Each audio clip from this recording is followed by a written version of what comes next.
We're live, guys. Welcome to another episode of The Podcast. Just a couple housekeeping things. We still don't have a name for this. We need some suggestions. So if you're watching this on YouTube, leave them in the chat below. We'll take all your suggestions into account, see what we come up with. I'm leaning towards the Destiny Podcast. Believe it or not, I don't think it's taken. We'll see. At least the king is taken. I'll have to look into that. Yeah, this is a podcast. That's a great one. We're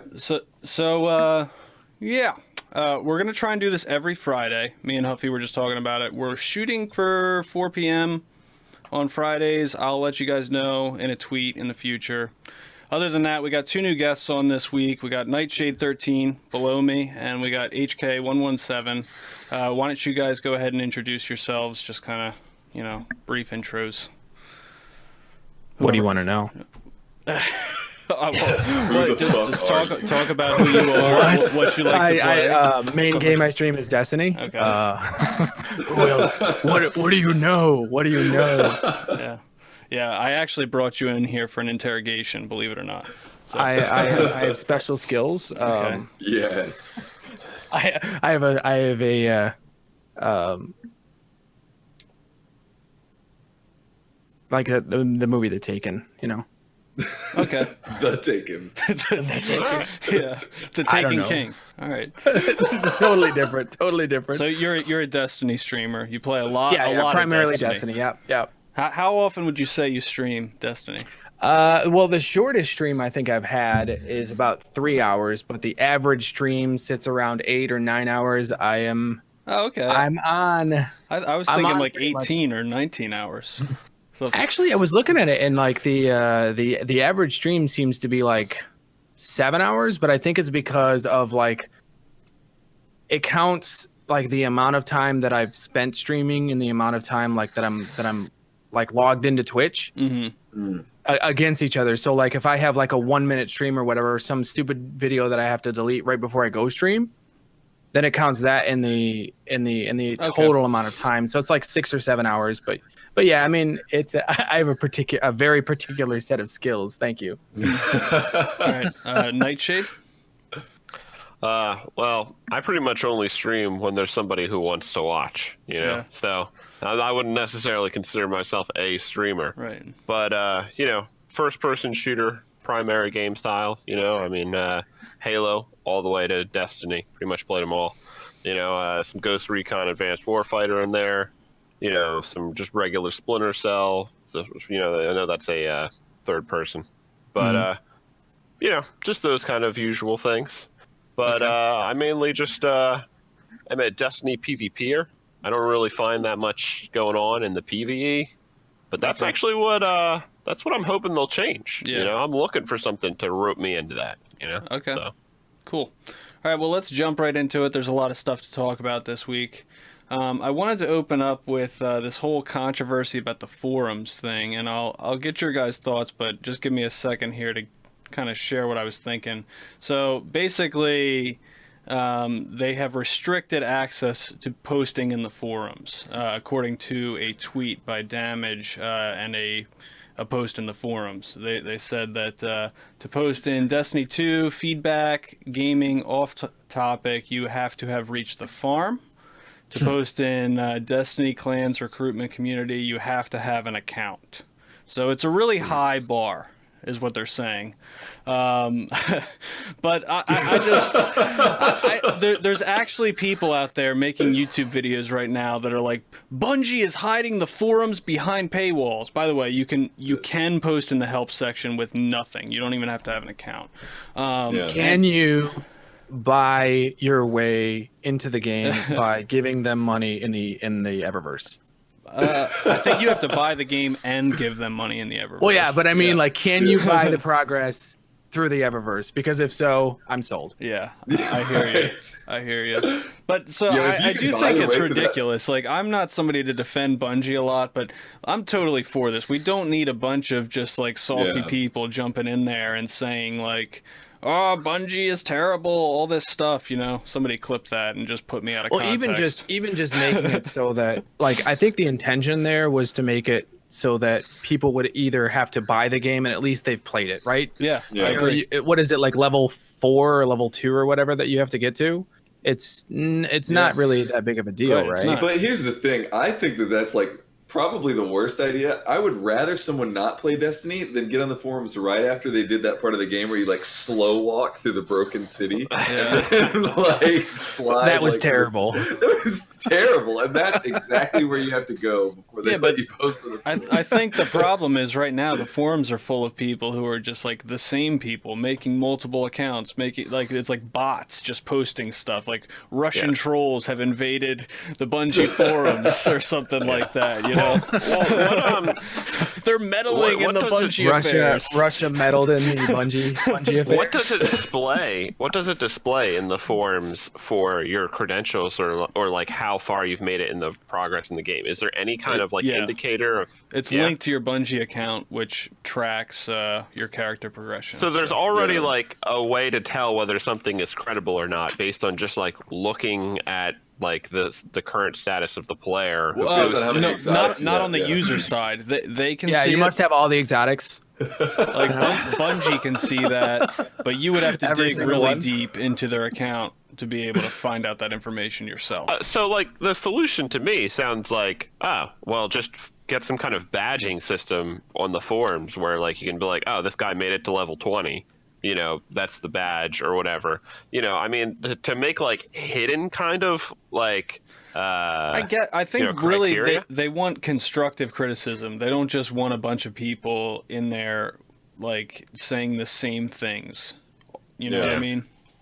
I don't blame them. They've been so good at talking lately. Like I have to, like if you just follow them on Twitter, like Yeah. I see like AMG and like Deej and Cosmo and everybody just talking like way more and like straight up answering questions, not in like a presidential way. So like it's I'm happier. Yeah. Mhm. It's getting better. Yeah, I think their communication is getting better. I think if you don't look into this, you'll think, oh, Bungie doesn't communicate well in the past, and now they're kind of restricting access to their forums. Like, that's the optics of it. But I think if you look at it objectively, it's not a bad thing. The amount of communication that they've had for Destiny 2, though, is like miles ahead of where they were in Destiny 1. And like every single day we get tweets and updates and changes, Yeah. and we seem to be like they might not be answering our questions directly, but they're doing it in a very direct way. Mm-hmm. Yeah. All I'm right. happy. Anything else about that, or do you guys want to move on to Iron Banner? Let's talk about banana, baby. All right, let's talk about the Iron Banner. All right, so I'll start off by saying I only played a couple games. My experience with this was pretty much the same as the past couple Iron Banners. To be honest, it really was. They added some new like ornaments and stuff like that we can talk about, but I didn't really feel motivated to grind it all week. What about you guys? I wanted some weapons that. All right, listen. Bungie is. They literally have all the statistics in the entire world. Hmm. They know what the meta weapons are. I just feel like literally they're like every time that they release like a new set of weapons for an event, they're like, let's find the worst archetypes of Yeah. every weapon. And like 110 rate of fire hand cannons, slug shotties, like long, like high scope zoom scouts. Like who's using that? And since Like- the perks are set, you know exactly what to expect from them too. There's no Yeah. like, oh, it could roll with this and it could be interesting or anything like that. I just if they're gonna, we either needed like a bigger, more than 3 weapons for season 2 would have made me happy, or like some more relevant weapons if you're And- only going to add 3. They you say know? that Yeah, but- that's their plan for the future too. Is only 3 weapons per season, right? That's what it said in the. Did they say that? Yeah. Well, I think it might have to like it might be more because when you look at the like the faction weapons overall, they said that there are more overall. There's going to be them all available. Like in the next Iron Banner, we're going to get those 3 weapons, and then there might be another 3 weapons the next like Right. you know what I mean? Right. Yeah, Like there's more weapons. We're just not seeing them all yet. yeah. Well, Yeah. devil's advocate to Huffy's point there though. Like, what happens when they like pick the strongest archetype and then release them as part of an event? It's like everybody's just like, yeah, That's Yeah, the people only thing grind we're for going to it. use. Like they did that with the trials weapons, with a few of them. The messenger. The messenger. What was the most recent one? Like Darkest something. Oh, the Darkest Before. It's only good yeah, on the Darkest PC, Before. by the way. But, Well, okay.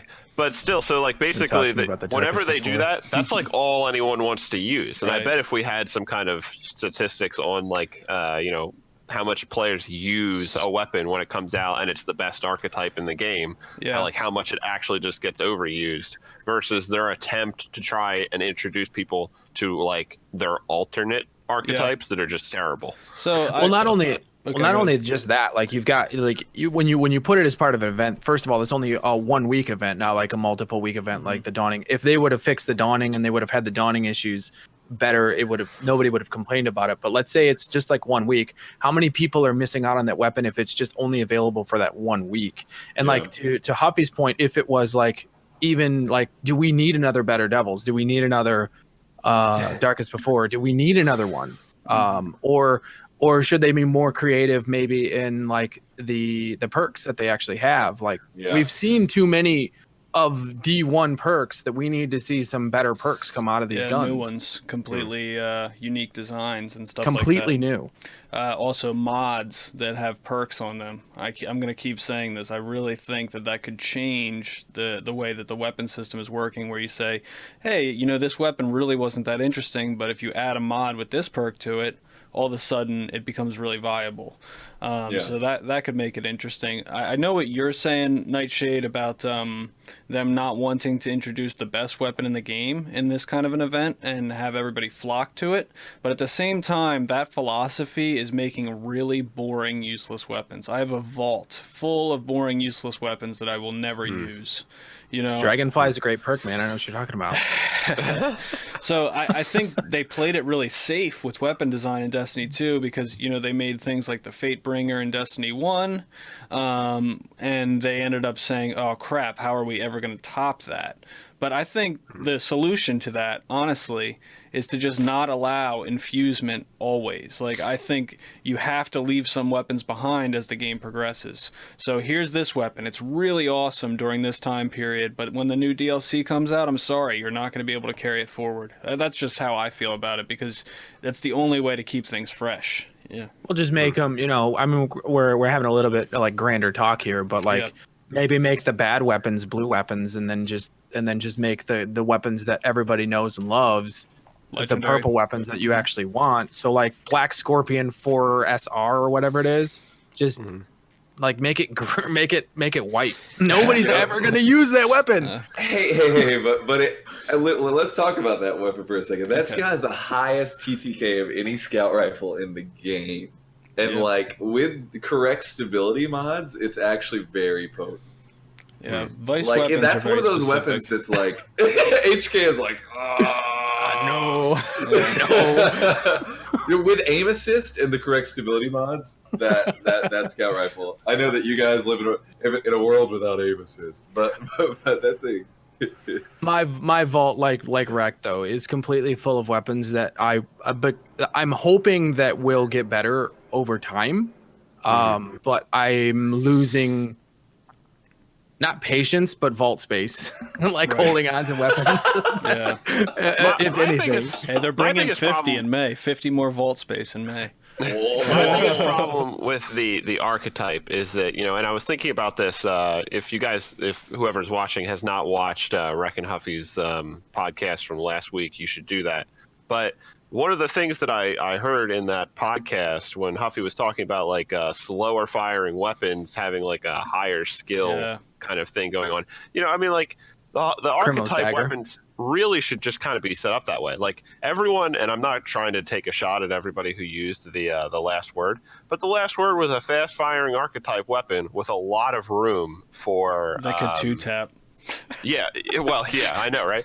But it was a lot of room for error. Like if you missed, it wasn't the end of the game. But like I used, the Cocytus with the in air perk, and it was just like, man, if I Icarus. 3-tap somebody, they were dead. Yeah. From across the map. But you also had to aim down sights like.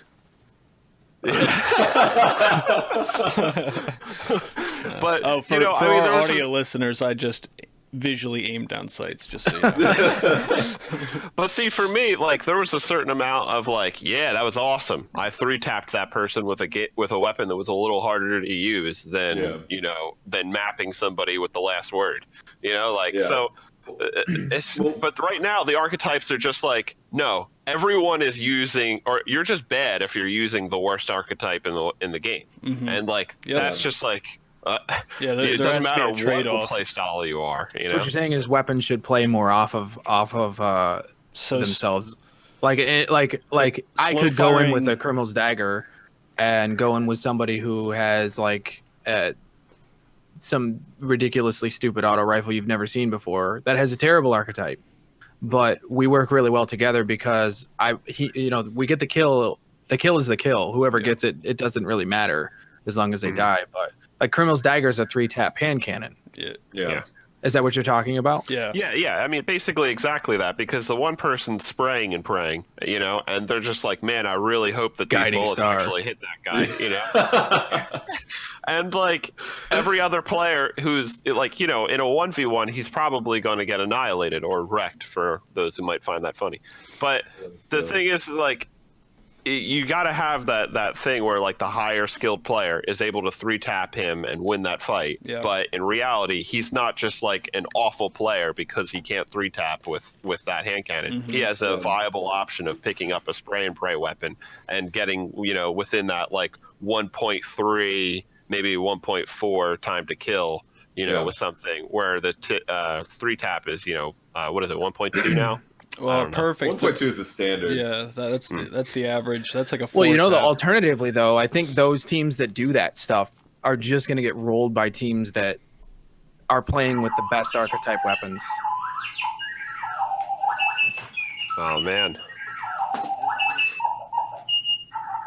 R2D2 over there. It's either BB-8 or R2D2. I can't tell which one. But like, so what I mean is like the people who are running with the flimsy archetypes that are just kind of like playing better off of each other, even if they're communicating, they're going to get rolled by a team a lot of the times that are using the best archetypes, like Better Devils, like Darkest Before on PC. Yeah. So there's a way to like kind of help the issue, which I think is like kind of like I think that like just like from a quick like solution standpoint, like one like kind of blanket way to make like those archetypes feel better, and the other and the more meta archetypes feel more skillful, is to like simply like up the modifier on precision damage and lower body shot damage, so that skill shot is more preferable in engagement. Because right now, if you use a Better Devils, it's 1 shot to the head, assuming that they're like less than 8 resilience. It's 1 shot to the head and 3 shots to the body. A 150 archetype is 2 shots to the head, 3 shots to the body. Both of those are still 5 shots to the body. So if you're going for body shots, the spam shot with the 150 is always better. And then if you look at the 110, it's still 5 taps to the body, which is insanely slow unless you land 1 shot, 2, 3 headshots is a 3-tap. But like it's still 5 body shots. Like what's being encouraged is like a spam fire time to kill meta. And I think that if we like adjusted the multipliers, then that could be different. Okay. Yeah, I think I'd agree with that point. I want to take a second to talk about the overall design of the game type of Iron Banner. As it stands right now, it's exactly the same as Quick Play, other than the rewards. But it's supposed to be an endgame activity. It's supposed to be a unique event, and in Destiny 1... It does say low intensity. Low intensity, yeah. But so in Destiny 1, the design philosophy of Iron Banner was power matters, and it never really did. I feel like they fell on their face trying to implement that, honestly, and I would like to see a return to that, but I want to see them actually embrace it a little more and make it a one-time thing where, hey, first of all, light level would have to matter in the game somewhere. And trials at the very least. Yeah, so when they bring this event out, it could be like, oh, this is the one place where I can go into PvP and my light level makes a difference. And not like, oh, if you're 50 light levels higher, you do 1 more damage with the hand cannon. You know, not something stupid like that. It should actually matter. I think. I think that could be an interesting way to do that. So. As a 274 light guardian, I don't particularly like that. So get good. Yeah. Here's my opinion on that. Yes to light level advantage, but you can't have it that decreases the time to kill. So the only thing that actually gets affected is the lower light levels a person Kill slower. to kill slower. Yeah. So basically everyone still retains the same defense, Okay. but their offense is different. That way you can still not like I remember playing drastically lower against people in Iron Banner and being like, dude, I got murdered. I stepped out there and was just like and they're dead. You know, I was like, Yeah, but you know, like, one of the biggest problems is it's like anybody who like keeps playing the game long enough to play Iron Banner usually ends up being max light, you know, and I don't think that should be the case. I think it should be, you know, you can keep progressing in certain ways and, you know, it should be hard to attain the cap. But, Well, with a lot of things in PvP, like there's a lot of blues that are better in a lot of ways than purples, Yeah. and so what people do is they stack themselves in all blues a lot of times. that's another problem. You know, playing in trials with someone who's using the cupbearer over a blue shift because they just simply don't have the gun, or they're looking for it, but they just can't find it. I mean, think They about haven't got it from. how in Destiny 1, before they brought the Icebreaker back, when it was like only 170 damage, the year 1 version, and people could still use it and one-shot people in the head. I mean, that just goes to show you light level never really mattered at all, even though it was enabled.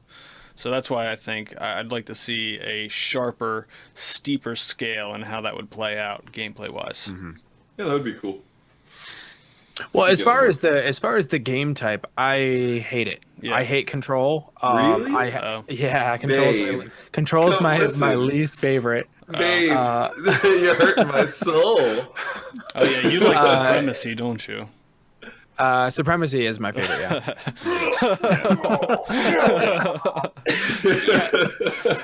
but let's talk about the problem with control though, because like I know why people like control and I know why people hate control, but to me it's like there's only 3 zones. To me that's the biggest problem, because it's just The like maps aren't big enough for more than 3 zones. The spawn And- system. there's always an The advantage. spawns. Is that There's- your problem? There's always an advantage Yeah. to on one map where it's like get B and C or get A and Yeah, B, some or maps A are and worse C. than Yeah. others. And I mean, it's just Legion's like Gulch. once you get that, that advantage, it's like, you know, going up a Yeah. freaking mountain to Yeah. try and come back. Like, and it's Emperor's just, Respite A and B. Yep, You know, you Emperor's can pretty Respite. much you can leave them. You can leave C alone, and then just like, oh well, hey, we win the game. So But like if you play on like Yeah, Endless fun trying to Veil, I push. think it's They're fine. so bad. Honestly, What'd you say, Rick? I said if you play on a map like Endless Veil, I think that the 3 zone system is fine. It just has to be a balanced map. I'm drawing a blank here. Venus map that was just recently re-added and redone from Destiny 1. The Shores of Time redo. Shores of Time. Yeah. So basically, you get what is that? C and B. Yeah. And you can map. You can line of sight Yeah. the 2 almost. You Yeah. know, like That Yeah. one's you really can- unbalanced too. Yep. You can just put your team right For in the center control. and defend both points. Yep. You know. Yeah. So, Now, I heard HK talking about this, I think 2 days ago when we were playing on PC. He was talking about like having it feel like each side like had a zone, right? So like if you're playing like let's go back to that D1 map, the one with the bridge in the middle. Huge bridge, 2 warehouses on each side. Like you could go under the bridge. What's the name of that map? the bridge, the one with the bridge, Yeah, the one with the big bridge in the middle that people used to hard scope down. Legion's Gulch. No, D1, Destiny D1. 1.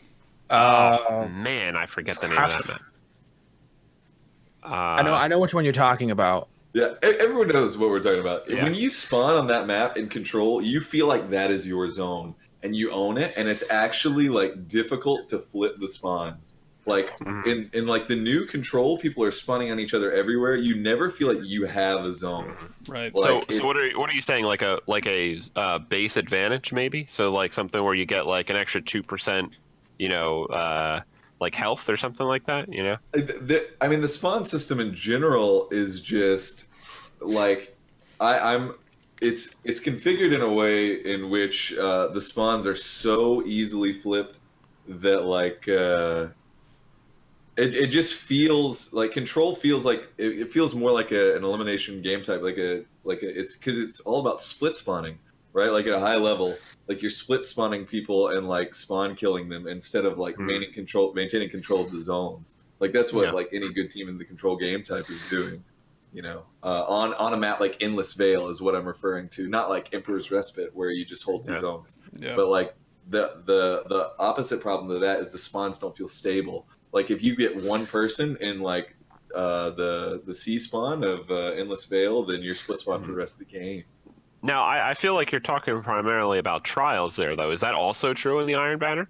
Trials games are too worse in fast Control. paced to You can spawn to really trap make easier. a difference there. I mean, the only time it even makes a difference when you're split spawning, like he's talking about, is in survival, and it's pretty rare when it happens because you're either playing against a team who's going to get team wiped, or they're going to get separated from each other and pressured on their own, and they're going to die to the other team anyway. Right. So in a 6v6, this is still a real problem. In like Iron Banner. if we bring 6v6 into D2. Into Endless Vale, yeah. Oh yeah, if there's 6v, it's still a real problem on Endless Vale as we have it. Like because like as far as I can tell, spawning is dictated by like second to second line of sight and not proximity. I mean, people spawn on top of you all the time. Like you turn left and someone is like beginning to spawn. Like why is that happening? There's something intrinsically wrong. Well, I was on one of the Nessus maps. I forget which one it was. It's the one with B in the around the corner. I don't know the name of it actually. Oh, that's Javelin? Nope, it was on Nessus. It was one of the three that are on Nessus. Anyway, I was on A, and I was capping A, and someone who my team was on C just killed spawned right behind me. Yeah. Like literally right behind me. Yeah. And because I was away from my group, I am suddenly a target for somebody who's spawning directly behind me. Right. Yeah. Wow. What do you We're think? identifying a lot of issues here. So before we move on from Iron Banner, I would just want to put this out there for you guys. Other than like the light level thing, would you guys like to see it continue to be just Control, Clash, Supremacy, like Quick Play, or would you rather it be unique playlists for Iron Banner, like Capture the Flag or something like that? Well, before we get to that, we got to talk about probably the best thing about Iron Banner, I think, which was, and the only thing that really people cared about, which was the ornaments. Yeah.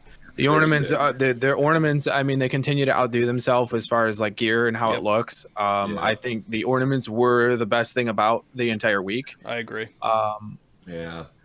And I mean, I think we all grinded for them, right? Everybody has them. I didn't grind for them, but I will get them eventually. They're gonna be. I definitely had less playtime overall, but I think I was doing the specific things they were asking me to do, and then I was like, I'm done with Iron Banner.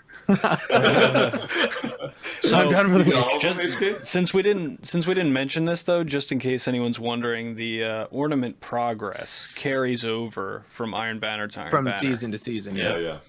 Well, not season to season, but there's going to be another Iron Banner. Yeah, there's going to be a couple of them before season 3. Yeah, every at month. least one more. Yeah. Yep. But so your question was, what would we like to see to make Iron Banner better? Yeah. I mean, I'd like to see some way in which it could be focused more on raw skill than the supers. Like I think it should be a game type in where somebody gets a max of 2 supers. I know that's going to be changing. That's what it is probably now. with this. I know, but I'm saying it's going to be changing in the sandbox updates. I feel like It might be And- 3. I don't know like exactly how much faster it's going to charge, Well, but I just feel like it should be like the you have to be outstanding in order to get 2 supers because I think it's too much of a tide tide turner, and I really think that Iron Banner should be relying more heavily on on the actual weapons themselves to keep things from getting too hectic, especially in a 6v6. That's going to be tough to accomplish unless they specifically slow it down from the regular Crucible, because everyone right now wants like more fast-paced gameplay. That's the biggest critique. They want their abilities back faster, and I would agree, honestly. Like, I don't want it back to D1 where you're getting grenades every 25 seconds. But I don't want it where it is now, where it's like a minute and a half. I think that's too long. And I would say the super's the same thing. I think you should probably get 2 supers unless you're doing horrible in the regular Crucible, and you could get 3 if you're doing outstanding. Honestly, I think it's a space magic game, the power fantasy. It makes a lot of sense. I get it if you want like trials or ranked or something for it to be tuned down a little bit, or even Iron I think Banner. if you look at like the Crimson Days event that's coming up, and I know we're going to get to that in a minute, but we're going to get into it in a minute. But what I think that's what I want to see in the Iron Banner. I think it's more than just a game type change. I think I think they should do something like Mayhem. So if they're going to do Clash, or if they're going to do Control, they can do Control, but they should do Control with a specific loadout, maybe. Or maybe even if you don't have it, like, hey, we're going to load you out with the Better Devils, and by the way, for power weapons, we're going to load you out with sniper rifles. Something like that. They can do something crazy like that makes it, and then make the challenges based on overall playtime, and not just, hey, you have to kill someone with a sniper rifle, by the way. Yeah, wait, you mean like gun game where you like spawn with a different weapon every time? Maybe, Cool. maybe something like that. Control. We have to remember that this is Bungie, the original creators of like Juggernaut, and some of the most fun we've ever had in any multiplayer game has been, at least for me, was with Bungie games with Oddball. Exactly. That's the kind of stuff I'm talking about. They could do that stuff with a lot of these events and make them really unique. Nightshade's personal favorite, Rocket Race. Dude, I'd love to agree with you, but I feel like all of those things were actually community, except for Juggernaut. Community. You talking about Griffball? Yeah, like Griffball and Rocket Race, and even some of the other. They added some new. What was it? Tower Powers kind of style. I guess what I'm saying is they leaned into that, right? They were like, okay, so you want to play this stuff, so we're gonna make them official game modes, and like there's stuff that they can do like that to spice this stuff up. Even like with Crimson Days, they could make it more than just doubles. All right, they could make it be like, oh, by the way, you're playing with your friends, but hey, we're playing with only rockets. It sounds like we're moving. No. Oh God, Huffy might come kill you if you suggest that. Blast off at the speed of light. But surrender now. We're kind of talking about it already, so let's go ahead and jump right into Crimson Days. It's going to be an event. Yes, babe. It's going to be an event from February 13th till the 20th. It's going to introduce the Crimson Doubles playlist, which is going to be 2v2. They're bringing back the Burning Shrine map. Yeah. And now I put a quote in here that I took away when reading their explanation and design choice for this that I found interesting. So it says, stay in close proximity to your partner and your abilities recharge at a faster rate. Stray too far and your enemies will be given a waypoint leading you to their location. So I actually want to push back against this a little bit, and you guys can tell me if you disagree, but one of the biggest complaints with Destiny 2 right now is that it is a team shot, ass-hugging meta, and this promotes the exact kind of play that everyone is looking to get away from. I mean, am I missing something here? Well, I mean, yeah, it definitely like promotes like proximity, but I don't think it's gonna. It can't be like extreme. Okay, so the doubles game type just doesn't work, like in the same way that like other game types do. Like in like 2 people firing into a lane, like is just like angles are more preferenced in like in a smaller person game type. Like in 2v2, like you having more angles is going to put you more at an advantage than you having 2 people in a lane. So like as far as like actual feeling, yeah, it's going to promote proximity, but as far as like like winning games, like angles are still going to. Yeah, but be it's like- going to make flanking almost impossible. So if you push away from your partner and try and flank the other team, they're going to get a waypoint telling the enemy team exactly where you are. I mean, I think that's terrible. I totally disagree with the waypoint thing. I think that's really weird. But you can't flank in Destiny 2 anyway. Yeah. The maps are too. It takes too long to rotate on the maps. There are giant blocks of material in the middle of the maps, and for you to rotate from one lane to another takes like up to 5 to 7 seconds sometimes. Mm. And there's no way for you to retreat back to your teammate on a flank. So Well, and radar range. yeah, and radar But range. That's holy another. poop. So That's so another thing. here's my thing. It might be necessary for two people to stand close to each other, depending on what it is they have planned.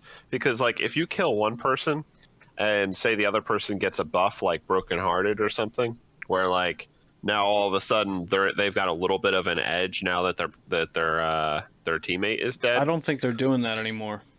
I'm just saying, you know, like in a hypothetical situation, if that was the case, you actually had a problem where it was advantageous for like the person you're playing with to die, and then you get the buff, be isolated. It was passive buffs, though. It didn't give you more damage or anything like that. It just made your ADS quicker. It made you sprint a little bit quicker. So yeah, it to was me, beatable. that was a big deal, especially It was since a it big was deal, sniping but season. Because it was yeah. like, dude, just pull out that sniper, hit people in the face, you're good to go. Isn't that something that the Vigilance Wing does though? Like they just basically made it a weapon perk for that specific weapon because they ran out of ideas, or I don't really know. I really don't know. I think they were like trying to throw back to the old Trials last man standing weapons, and what they did was create an exotic that just felt like a legendary. Yeah. But it's like throwback legendary. And they're like, it has 5 Yeah, bullets in the it's like the Fighting Lion, only an exotic because it's in a different slot. Yeah. Well, I'm going to say this: provided that there is no such perks like that wrecked after one person dies, I would probably totally agree with you that there shouldn't be a penalty for splitting up. I mean, like in some bit, it kind of lowers the amount of coordination that you can have with somebody else. Like, you know, as you guys were saying, like you want to be able to set up a flank with your partner in this, you know. So, But you can't really. I Nope. mean, Yeah. like Hafi was saying, that the maps are way too big, and our movement is not what it needs to be, and our radar range would tell us like a mile away where they're coming from and exactly where they're coming from. but see, I envision just a typical scenario where I'm off doing my own thing and Huffy's actually fighting both people, and he's just like, hello? You know? You're just dancing. You're dancing in the other room. And, And I'm like, oh, you think I should come in there and join in? All right. And then I like come in from behind and actually start something, you know? Like, Hello. you're like, oh, you found the engagement. Let me. I'll be there in 5 minutes. yeah. I'm like, oh, dude, I was just picking up this special weapon on the other side of the map. I'll be there. You know?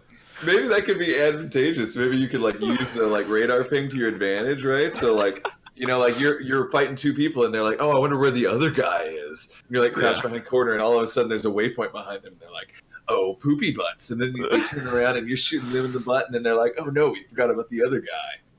It could be like Stray too far, and you're suddenly you have a higher KD than the other person. I don't know, like.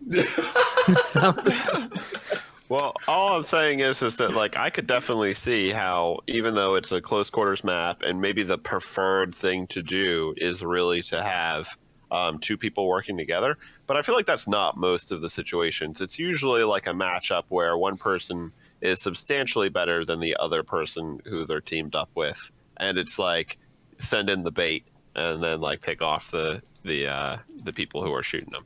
Well, Like, That's only like one engagement though. I don't know, because is it going to be clash or is it going to be like survival? good point. Good yeah, point. it's we respawn. don't know. It's respawn. They yeah. said It is so it's clash then. It's Yeah, clash or it's clash. supremacy. It's clash. So, well, the only, I mean, we can talk about Burning Shrine in particular. The only place in the map where like 2 people in the same lane is going to give you an advantage is Sands, which is like a single lane of the map. And I don't think that we're all going to be fighting in Sands the whole time. Well, I was referring specifically to if I'm actually remember Burning Shrine right, that you would like send somebody towards one of the wheels, and kind of play the wheel while somebody else sits back, and kind of like holds and contests things while somebody just like peeks around the corner, shoots, jumps over, throws That's a a grenade. huge map, though. It's Yeah. really really big. Yeah. But- Really quick, we need to talk about the wheels like really fast. Did you look at the screenshot? This is bad. Correct me if I'm wrong. The wheels look like they're quarter Do you have wheels. screen instead share of enabled? half. Enabled? Huh? You have screen share enabled. You can probably do it. He's saying just look at the TWAB, or are you saying look at the Crimson No, base? I mean if you were to just do a screen Oh, share, turn on screen share. yeah, on Discord, Nice. Okay. and can then do it would, that. and it should take the Oh, whole image. All right, Cool, So look, this is scary to me. It looks like a quarter wheel. I Yeah, think it like does. half wheels are like definitely way to go. The way to go. Like the Yeah. wheels were like the most fun part of this map, and like this is like most definitely not the same kind of thing we saw in D1. I mean, even if it's not like It looks way bigger than a D2 cover. yeah, It looks like it actually is cover. yeah. I mean, okay, so the map does look. It looks like hugely inflated. Like it looks like on a bigger scale because like a Guardian definitely took up more space. That than also this. looks like concept art and not actual game footage. Do they concept art maps? I don't know. I've never seen a map concept art. I have concerns about the Burning Shrine and how it's gonna like how they edited it. If it's really that large, like if the map is blown up that much, I don't know. You have The people thing on both. You'll have people on both sides. You'll have people who say, "I can't believe that they made actually a good map for once. Why don't we have this in the regular playlist now?" Yeah. Yeah, yeah. So I just don't want two people to be able to fit in that middle corridor. You know what I'm talking about? yeah. Like Yes, that is a yeah. single person engagement lane in that middle corridor where you Yeah. are like walking through the hallway and shooting across the little gap. Like I don't want two people to be able to stand in there. Is like my concern. There are parts of that map that promote like solo play, and I don't want them to poop on that by making the lanes too large and the cover too cyclical. I guess that's to be determined. We'll. You don't have to worry about it. I won't be in that lane with you. I will be off in my own little world doing something. And then Let's you can fucking just go. let me know when you need backup. Like, So let's talk rewards for a minute about this event. It looks like everything's going to be cosmetic. It's ghosts, not even ornaments. It's like exotic weapon ornaments, not like armor ornaments or anything, and some emotes. Right? That's it. Well, you can. I think they're like, hey, Crimson Doubles is part of the event, but if you don't like PvP or if you don't want a PvP, you don't have to. You can go off and do your There own is other thing. ways to accomplish it, but I'm saying Yeah. the rewards for this event though. There's no like armor sets. There's no armor ornaments. It is literally just a couple of exotic ornaments are coming out, and for exotic weapons, and then the rest of it is all emotes and ghosts. Yeah. So that's kind of a letdown in my opinion. I would have liked to see some new weapons. I know that they're always like, oh, weapons are so hard.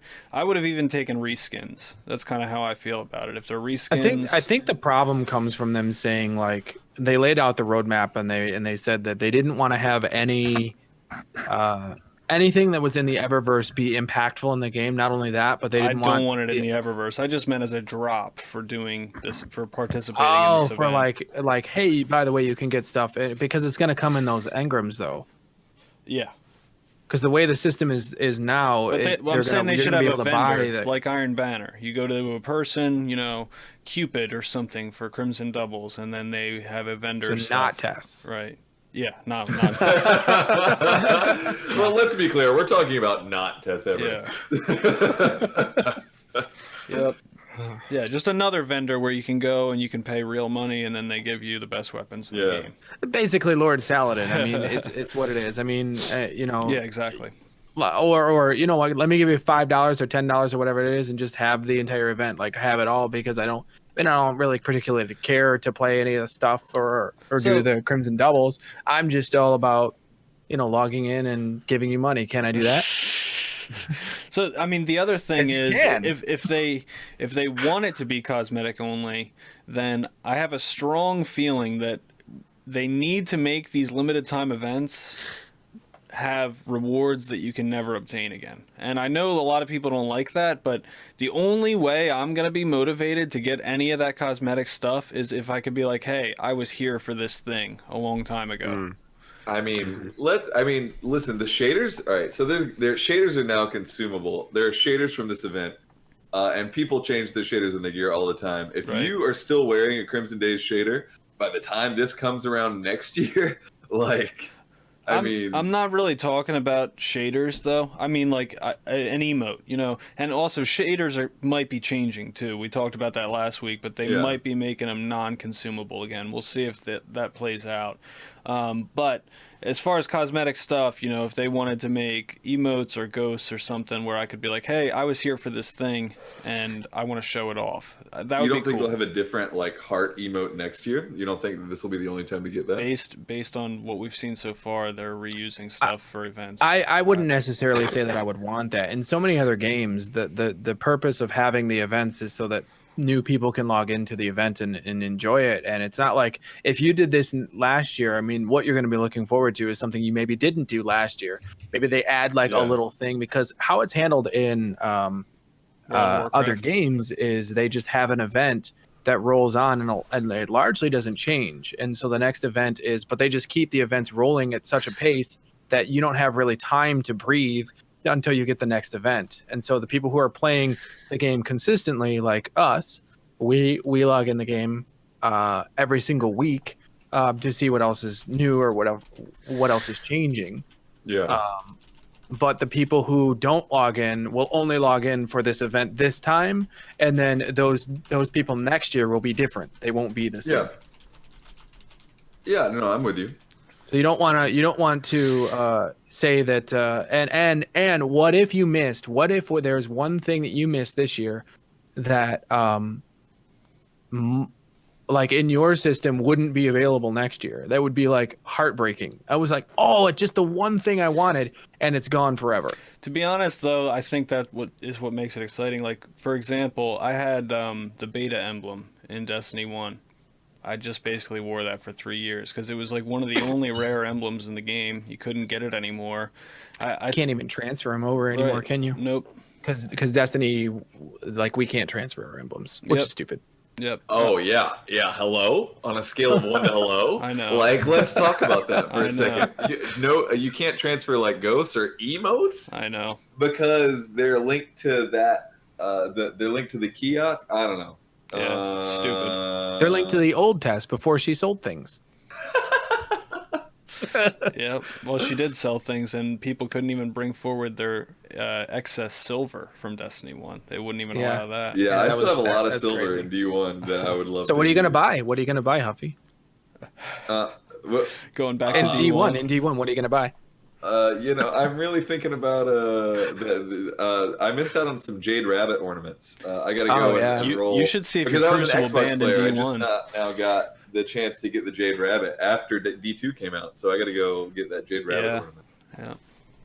Oh wait, that's a year exclusive to PlayStation, isn't it? Now as PC players, we're getting hurt by it still. I played on the PS4, so when I played D1 on the PS4, it wasn't a big deal for me. Right. Yeah. And I was just like, it kind of sucks that they don't get it, but this content that I am getting is really cool. Like Yeah. the map, they had an exclusive map, an exclusive weapon, I think, and whatever. But it turned out to be a full year exclusive, which Yeah. now as a PC player, I'm like, it's just stupid that we should have exclusive content at this point in the game. Yeah, and So- especially when it's so good. Like that PS4 exclusive map is gross.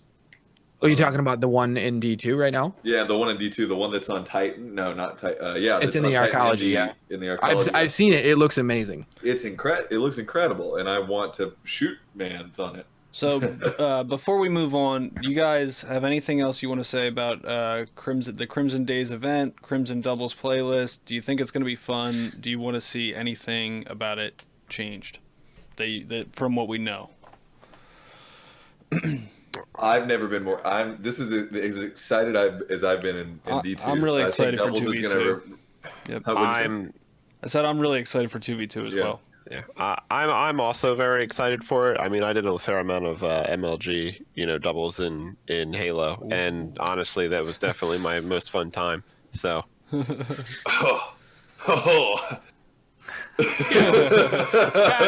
when MLG meant something, I guess.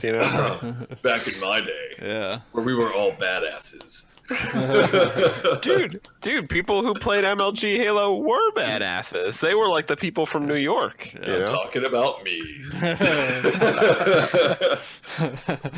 What about you, HK? I'm You want to see thinking anything different about this event, or you happy with This it? event doesn't really bother me. I'm gonna enjoy the Crimson Doubles. I mean, it's just another event that I think is gonna get blown out of proportion by the community a lot. I think with what they're doing with the Bright Engrams is a smart choice, by making like everything give you a Bright Engram. But in addition to that, you're also getting the Crimson Engram. Right.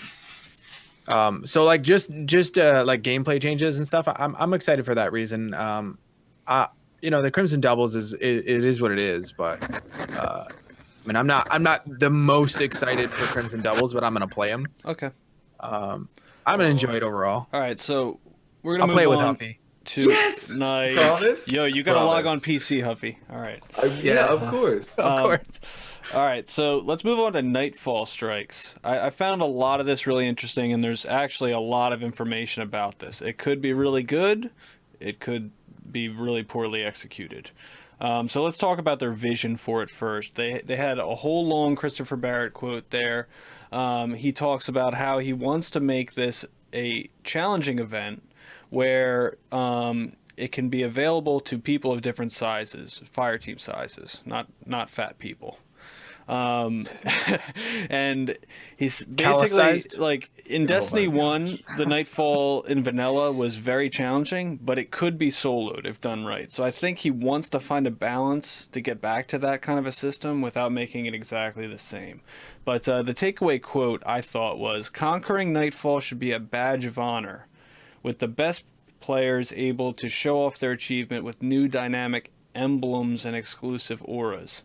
So emblems and auras, I don't know. We'll see if that's enough, but I do like that they want to make it challenging. They want to make the pace matter, and let's talk about some of the specific changes.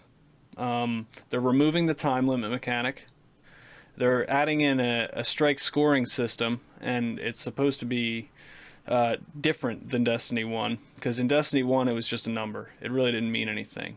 I don't know, like they didn't say anything about global leaderboards, which I really want to see that. I mean, they say, oh, you'll have an emblem, and if you're over a certain global threshold, you'll get an aura, but I don't think that's good enough. I think on their website they need to have global leaderboards.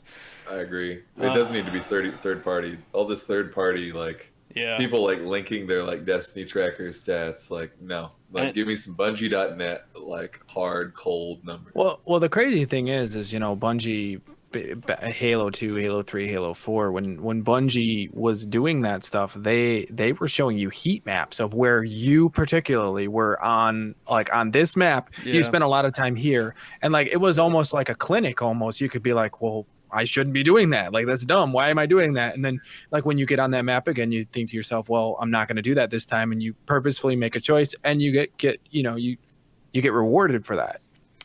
For doing your research, I guess a little bit. And what you're saying is like the Destiny tracker stats are like, kind of like you shouldn't have to do that. Right.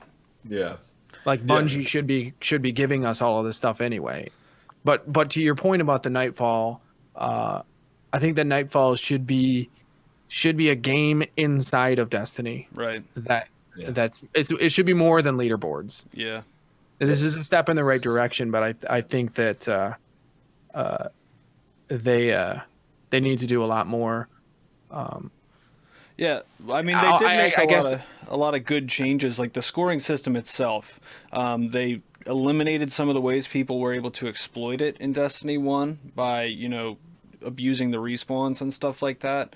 And since they're removing the time limit mechanic, they're making it so that you get scoring bleed after a certain amount of time. So you still feel motivated to move quickly, but you don't have to just to complete it, which I think is a good change. Well, even looking at some of the modifiers, right? Yeah. They look to be like pretty interesting to how you can change the game.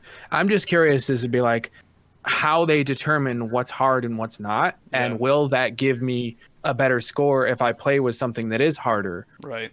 Or is it just based on completion and number of points? Because if that's the case, you're just going to end up with the same two modifiers and be like, what's your best time on the Nightfall? Isn't even going to, like, that should be a question you should ask. Like, what's your best score on the Nightfall?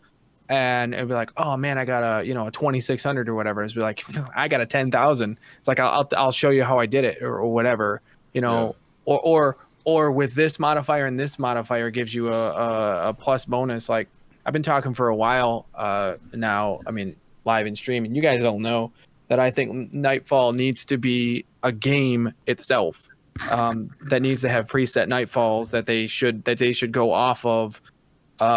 So like level 1 Nightfall would be X modifier and X modifier, and what your score on it would matter, and the leaderboards for your overall, and then your friends list to be who's the best in the Nightfalls. And then like it could go all the way up to 50, and 50 would be the hardest. I think that sounds awesome. To be honest with you, and just to be kind of blunt, I really don't think Bungie's capable of pulling off something that big. I mean, I think Bungie's capable of doing it. I just don't know. I mean, I don't know. You're basically talking about like a Sword Art Online style pyramid, right? Where you move up like within a Nightfall. Get to level 1, right? Level 50. If you die in the Nightfall, you die in real life. Oh my gosh, let's go. Oh man. Yeah, I mean, here's my thing with the Nightfall. It should be the hardest content in the game, and it should be stupidly difficult. I mean, we should be talking about like Halo Legendary style. Yes. I mean, it needs to be the point where I'm like, dude, that is BS. That guy shot me twice with the plasma rifle, and I died. Yep. Like, I really don't want to be in a situation where I'm like, oh man, I still have dumb AI shooting me just faster, or and then it's like heat seeking across the map. It's coming for you, buddy. But like it needs to be like the Nightfall just needs to consist of like boss fights at the end that are different than the ones that you normally take on in the Strike, that are actually more challenging and have many mechanics. Not raid style mechanics where I'm like, oh my gosh, I need a million times the more team coordination to pull this off. I'm talking about like mechanics that are actually just challenging and difficult. Holding a specific area for a period of time, like landing on top of the boss and shooting down a specific area into a precision point. It's just stuff that's actually challenging. I think they should be different. I think they should be careful about that though, because there's a very fine line between difficult content and artificially difficult. Berserk timers make it artificially difficult for no other reason than just to say this boss is going to kill you in 3 minutes if you don't kill it. Like, that's, especially with this game, it doesn't make sense. It might make sense in like World of Warcraft, but it doesn't make sense here. Another thing that they should be careful on is like stuff that they're already doing, unfortunately, by making power the only legitimate source to kill your enemy, like making things giant bullet sponges. Everything. What's that? You got to coil glitch everything. Well, not just that, but I'm talking about there's a specific weapon you should use, and if you don't use it, you're probably not going to make the timers. You're probably going to be behind on your timers to get to the next plate on baths, or to get to the next like the damage requirement on Callus, or be forced to do it a second or third time. Making the bosses bullet sponges is not the way to make it difficult. But what you said, I think he was saying offensive offensive difficulty where like you have to actually use cover, navigate around the enemy in a very thought out way, you know, and think about how you're going to take them down rather than just them shooting super slow and like moving super slow, and you just have to avoid the stomp mechanic and all that crap. So like a Also- third hidden mechanic, Well, and then more the like boss they having... shoot fast, they see you, they know when your health is low, that kind of stuff like that you see in RPGs and stuff like that. You know what I mean? I mean, like it's simple. The boss, you know, takes extra damage from behind. You know, you got to coordinate a way to actually try and get behind him, to actually deal some extra damage. Or you have like a rinse mechanic where there's like a special plate that you need to go and stand on after you've been like cursed for a certain amount of time. Stuff that Make them You get know, Wow, like, enraged. that's pretty innovative, creative. Like, did you just make that up? Do no, you this work at is like Bungie? Yeah. this is stuff that like doesn't exist in the game that Yeah. legitimately makes me upset. Like I'm Make like, them dude, get enraged at low health. That's such like a simple thing. it doesn't need to be a raid mechanic, or it doesn't need to be in the raid to be a mechanic. Yeah. Like the game Yeah. lacks all mechanics. It's basically shoot your gun at the precision point, which is in the same spot that it always is, and you know, just keep firing the gun. You know, like or there'll be like a modifier that makes one gun more powerful than another, and then oh yeah, just switch to that. Like So that's I not don't a know. mechanic. I don't know who it was that posted the picture. It was the raid designer, right? He MTash. posted the. Was it? No, not MTash. It was a actual Bungie developer who was talking about why they did what they did in the raid, Oh. and like he Yes. had like a picture that showed what you do in a normal game Yeah, I and what saw you that. do in Destiny, and why they did what they did in Destiny. Snipe, But snipe, what- snipe, grenade. It was like that rhythm thing. But it's right? pretty much back to that. Yeah. It's pretty much gone back to that as far as like Except the nightfalls are snipers are concerned. dead. They're not. Yeah, Mhm. 100%.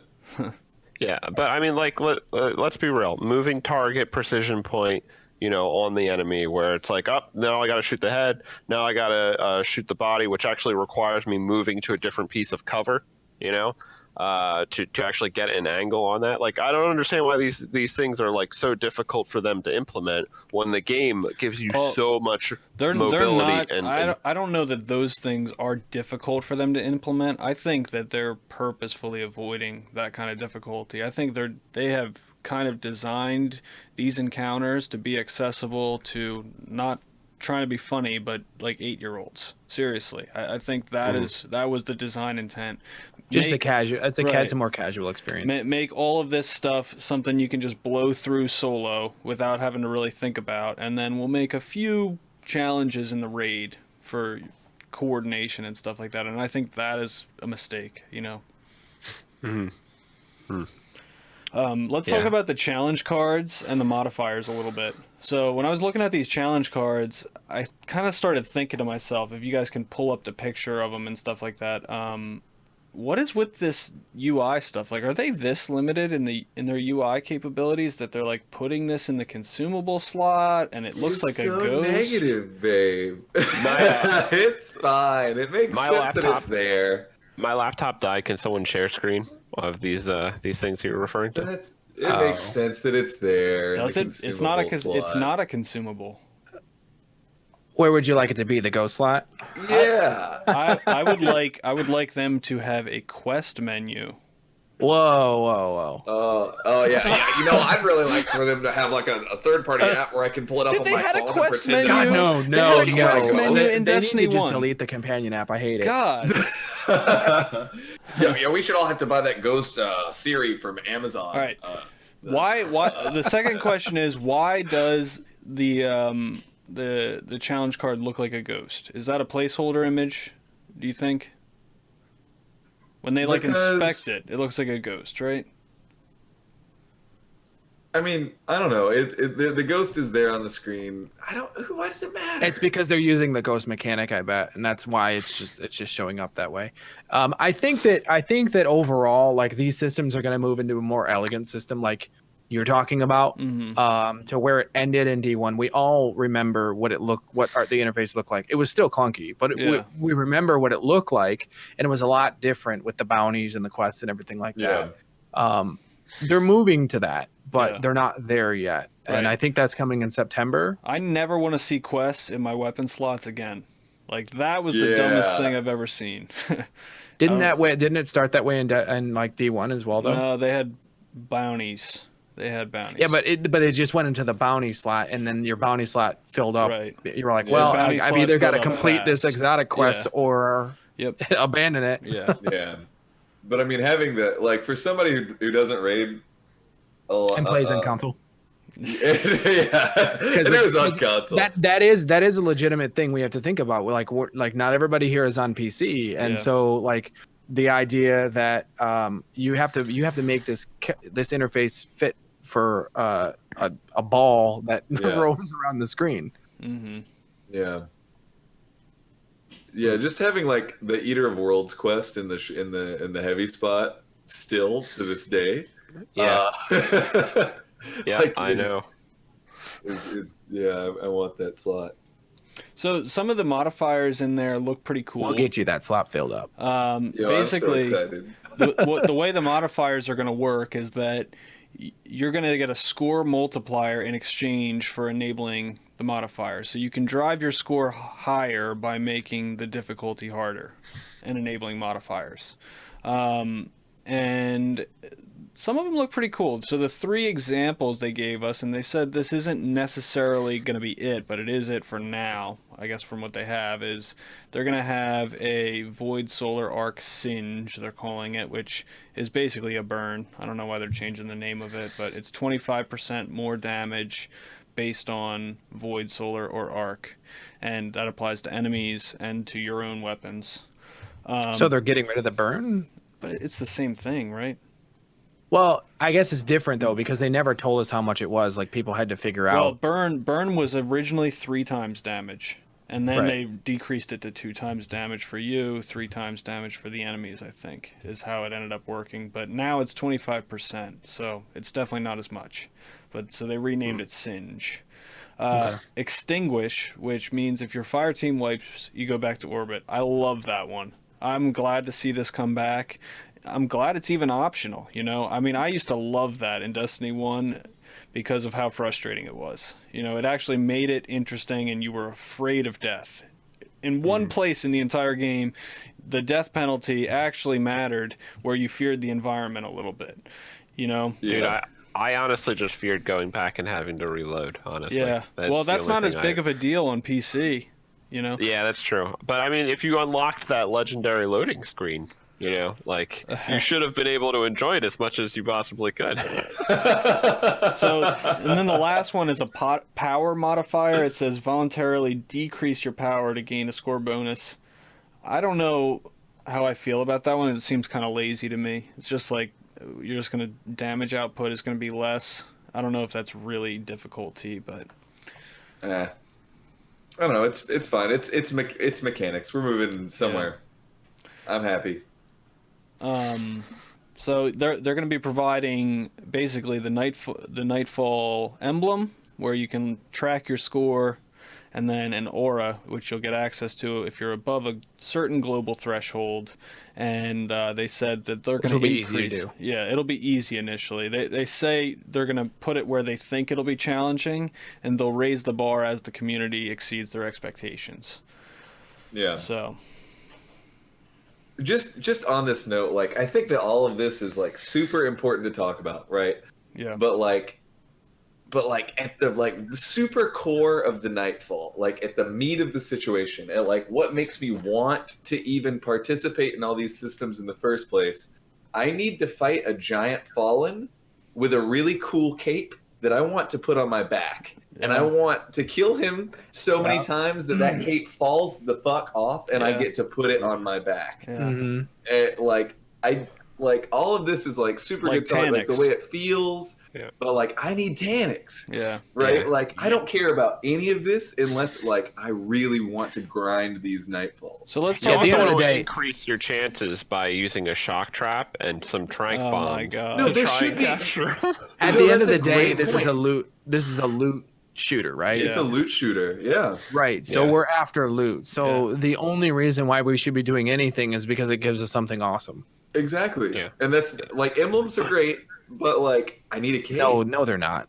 they're not. They're not.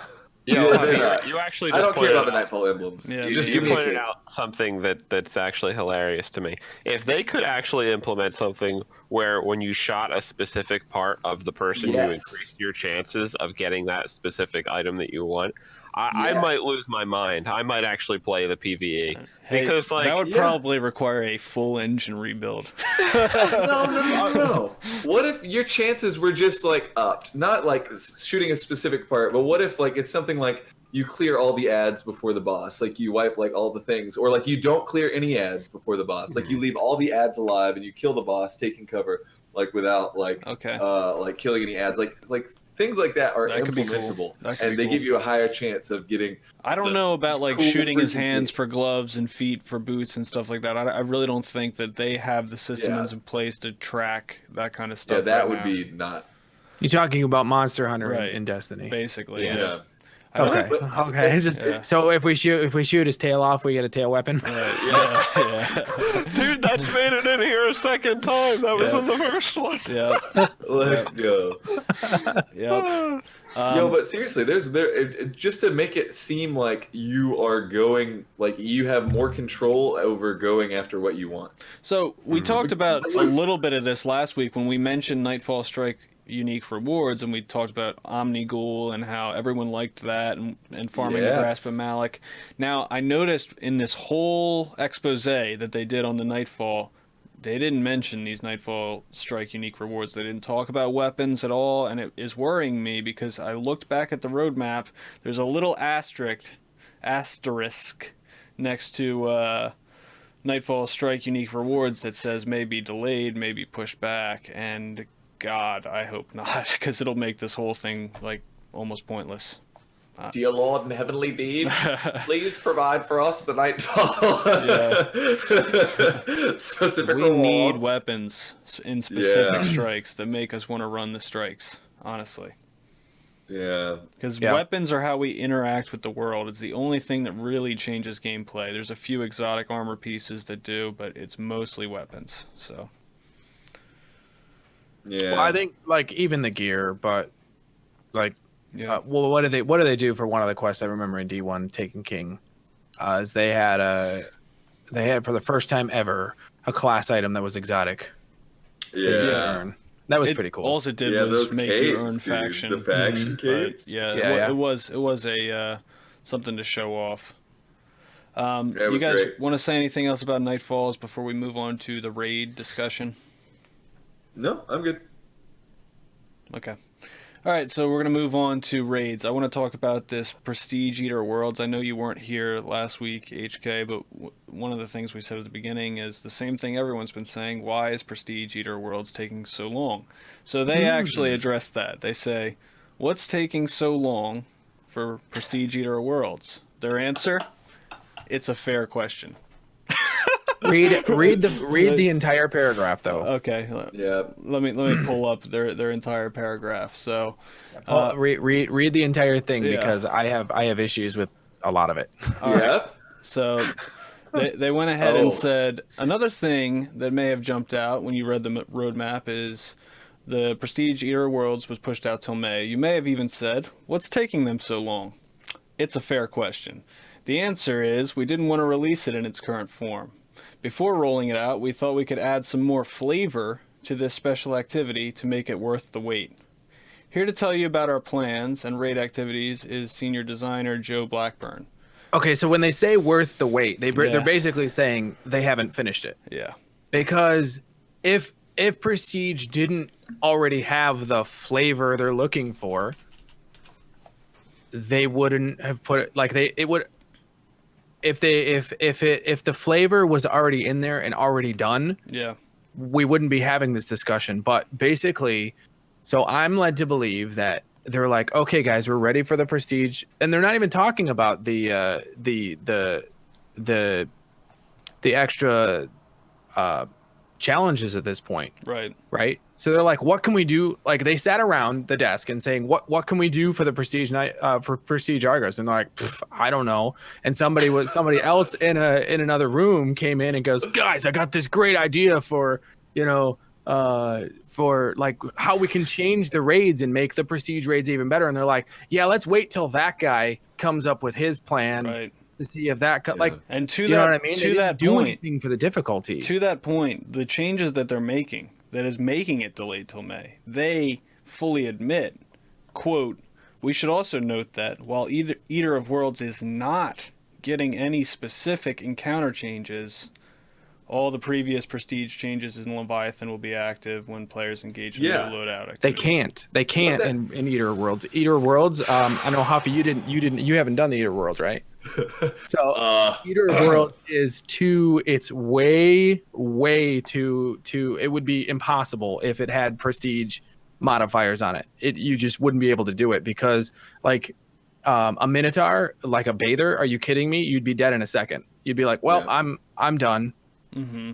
And you know you're playing with 6 people because the way that the mechanic works is when you put something in the fire pit to cook it, more enemies spawn based on how many you're cooking. Right. So if you have to cook 3 void, well, there goes your entire game because the 5 minotaurs that'll spawn are all gonna spawn in that area. Yeah. And they're gonna be impossible to But kill. I'm not saying like they should be beefing up those Minotaurs. What I'm saying is when I read no specific encounter changes, that means they're not changing any of the mechanics about the fight, even with the pushing it back to May, which I think is totally unacceptable. I mean, Yeah, You're- they're basically saying it's taking so long because we're not doing it. Yeah. We're gonna add some new stuff to raids, which Yeah. is gonna be cool. You're gonna have like loadouts, and they're Right. gonna be locked, and you're gonna get points, and it's Yeah. gonna be great. But you're not getting I it. know, yeah, I know you thought we were doing something, but secretly we weren't. yeah, yeah, exactly. So like, I mean, but in my honestly- opinion, I would have like. I'm not saying like everyone. This is going to be everyone's cup of tea, but I would have rather just seen them roll it out in whatever form it's in because it doesn't sound like they're making enough significant. It's not in a changes. form It's though. not in a form, That's the yeah. point. That's the point. That's the point I was making. Like they're not doing it's anything. already- Even if like just buff up it for now. For now, put it out there. Buff up his health. Yeah. Whatever. Do whatever you're Yeah. gonna do. Don't do anything with the minotaurs because that'll kill us. Right. Like you can't. Like if minotaurs are any harder hitting or more accurate than they are right now, you wouldn't be able to do it in a 6-man team. People can do it 3-man now, and that's not the point. The point is that what can you achieve as a 6-man? And like if they were to do prestige modifiers just across the board, then the boss itself wouldn't have any extra health, Right. but everything else would, and they need to probably revert that so that all the other crap doesn't have that much more health, but the boss itself does, forcing you to do more interesting things with the raid. Yeah. Okay. So let's talk about some of the things that they are doing. Now that we've talked about everything they're not doing, the flavor that they're adding. They say the goal, the new prestige mode is simple: provide new ways to engage with raid content each week, new ways to engage with different weapons in your vault, and new rewards to chase. So they're implementing this curated loadouts concept, where basically the challenge for the week is going to be that, for example, the first week they'd say, in your kinetic you have to have a hand cannon, in your energy you have to have a scout rifle, in your power you have to have a linear fusion rifle to achieve the challenge. What do you guys think of that concept? Yeah, I like it. It changes gameplay. It's going to encourage us to use different things that we're not used to. I mean, the raid will feel way different. Yeah. I mean, just like not that I've done Eater of Worlds, but the raid. Any raid where you're using like single shot, like I don't know, like I have played like parts of the first raid. Like, what if you? I mean, everybody uses auto rifles, to kill the scions, and I don't know. What if you're in there with a different loadout than usual? It just feels new. It feels fresh. Anything to make it feel different than what you're used to. Anything Yesterday we completed, because I have 50. I'm on the opposite end of that spectrum. I basically do nothing but raid, and I do a lot of PvP too because I play a lot.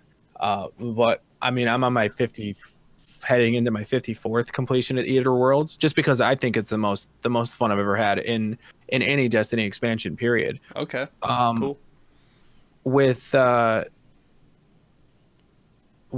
Eater Worlds, we just completed, like you're saying, to make it fresh and interesting, we just completed a no comms, no HUD challenge with all 6 of us not being any the wiser for what we needed to do in the encounter. And that was something that made us fun for us. This loadout thing is going to just amp it up even further. Yeah. 2 thumbs up. Okay. 8 thumbs up. Good on you for no HUD. Hello.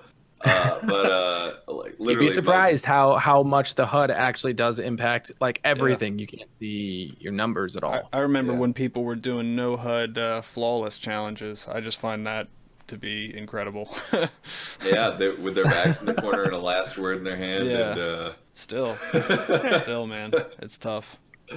So I mean, another thing is that they mention in here, which is extremely disappointing, currently slotted on the roadmap for May, but this is a major overhaul and could be pushed out even further. It's a stretch goal. Okay. It's like Kickstarter. We're kickstarting the game. Dude, like It's a stretch goal. May is already so We need to give long. Tess more money. I mean, this just tells me, and we're going to get to this in a little bit, but like their development tools are so messed up because development should not be happening at this slow of a pace.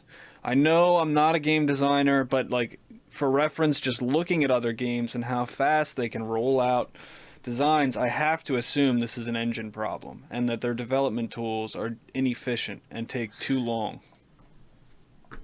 Yeah, I mean, I do know a developer, and from everything that she said to me, it does seem like content in this game takes forever to come out. And I mean, she's a person who has literally created another game inside of a game using Guild Wars 2. And so it's like the development process and the development tools that you were actually just saying obviously are a hindrance. But I kind of also feel like this is just the problem. They send the game in one direction and then they get yelled at, and then they're like, oh wait, never mind, let's backtrack and go the other direction. So like what you're saying is it's too slow for development, but I feel like it really is that like they're just starting on this, and like it's an appropriate amount of time for it to actually roll out, because like when this was released, they were like, all right, now you guys really need to get working on that. Like that's my opinion on how. So I can't really buy into that, because if you remember, it was like late November, something like that, the lead developer, I'm blanking on his name right now, he's been tweeting like crazy, Christopher Barrett, tweeted out our list of community feedback and that they were working on it. So, I mean, what you're saying could be true, but he would be lying, if that was the case, if they were getting started on it now. There's a difference between design, and actually developing. Yeah. So they're working on it means that they're designing a way to implement that. Roundtable discussing.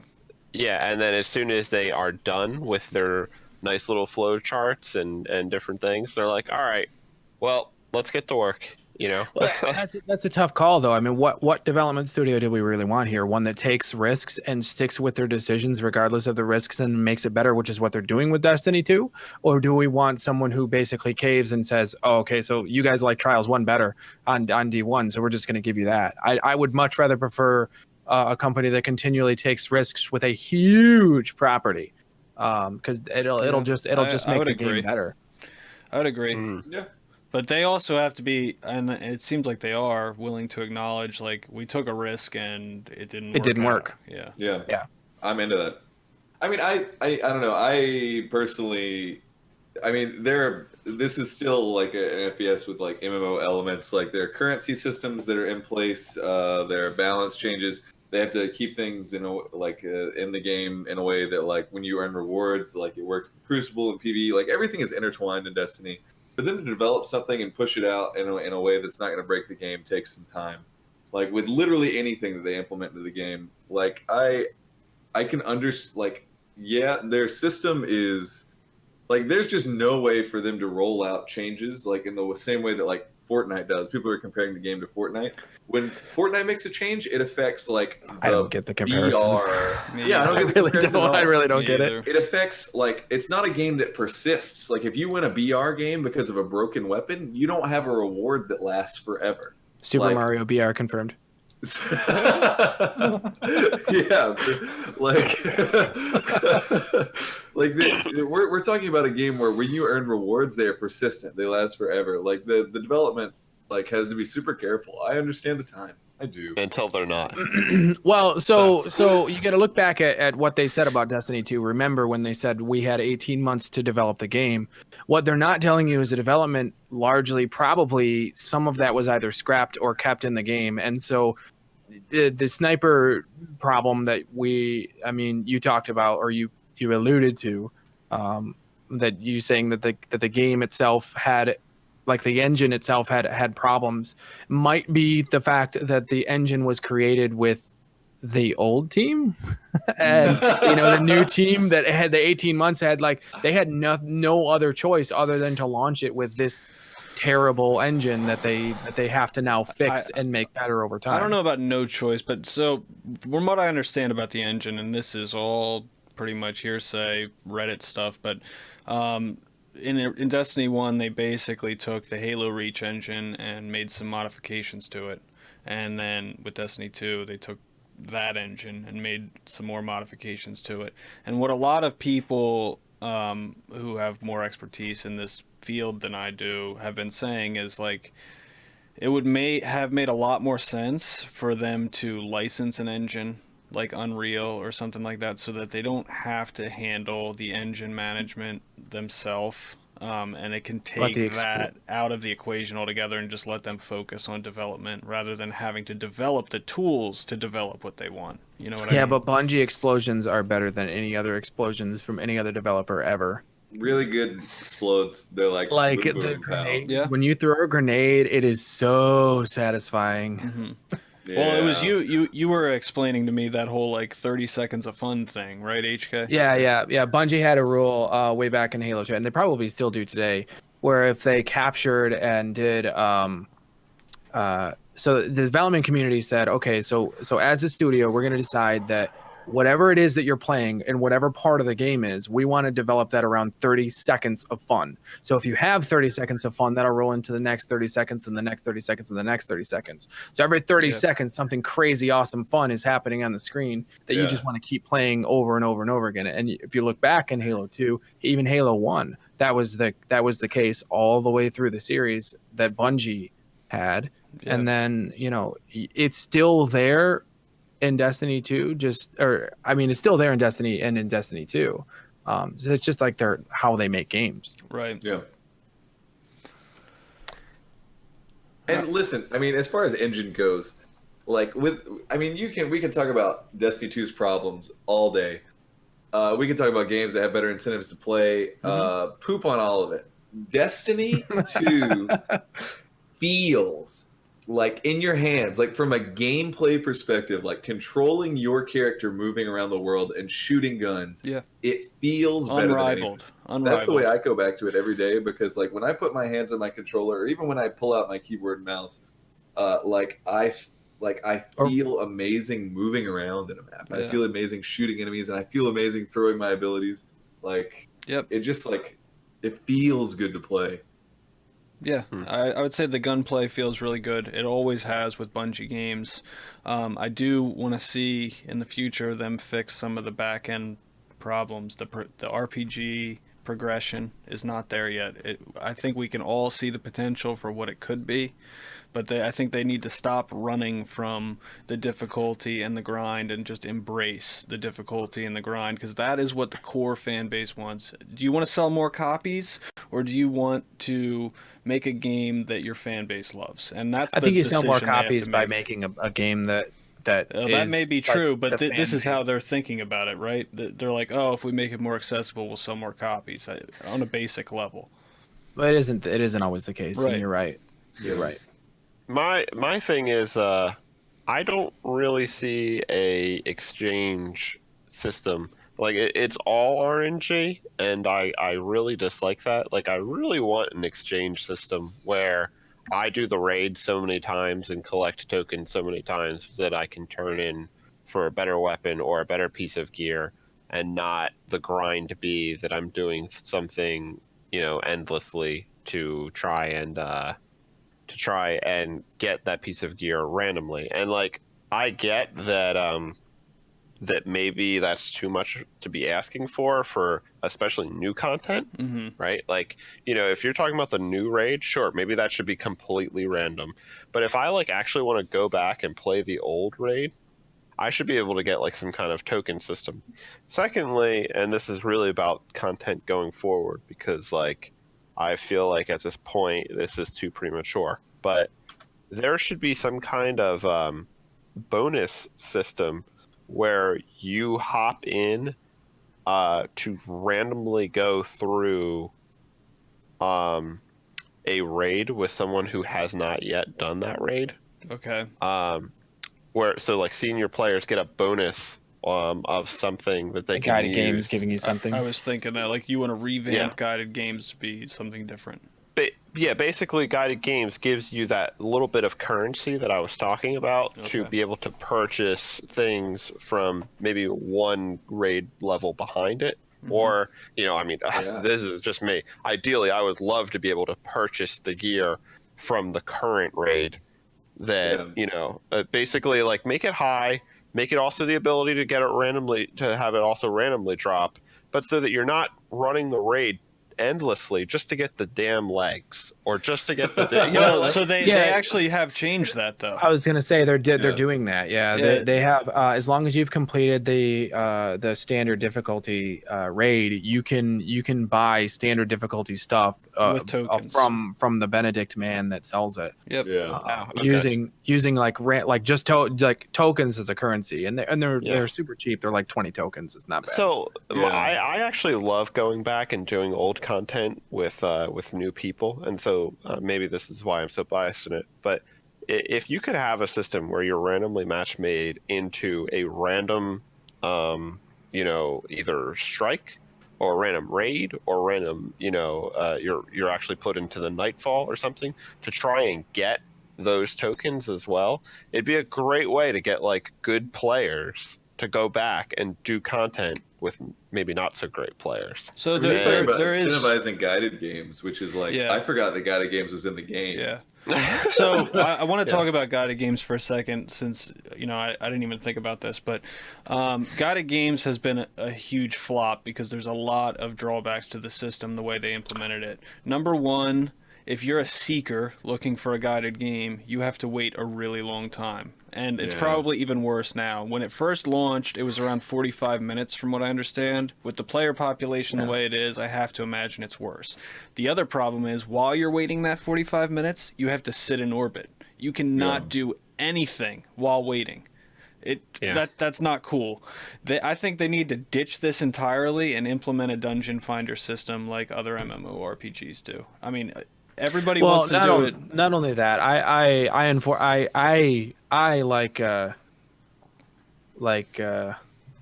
you love doing the raids. In fact, one of the gear is not what it is for me. That's not what keeps me going back to the raids. It's getting people completions that they've never done before. And as you guys know, I'm trying to get Huffy to get in on this, but I do every single day. I'm doing this, and for me, I'll even go on characters I have no reason to get loot. There's none. There's none. It's all shards to me, Yeah. or it's gunsmith components, or it's whatever. It's Night Stalker. Thank you. What? I didn't forget his name. Oh, okay. Oh. No. Well, if it was Night Stalker, it's Nightshade, but that's okay. No, yeah. What? Yes. Oh my, I'm so sorry. Rip. Wait, I thought we had Nurgle on today. The Nurgle yeah. Right. 4. Do we have- But the whole point is what I'm trying to get at is that it is the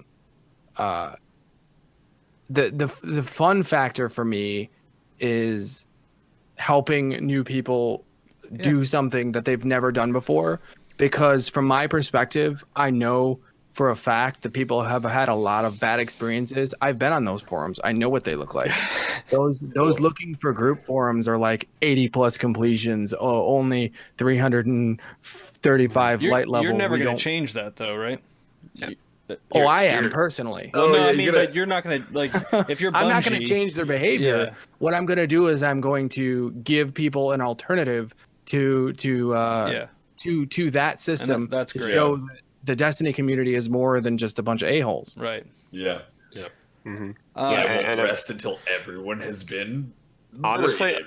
I will not rest.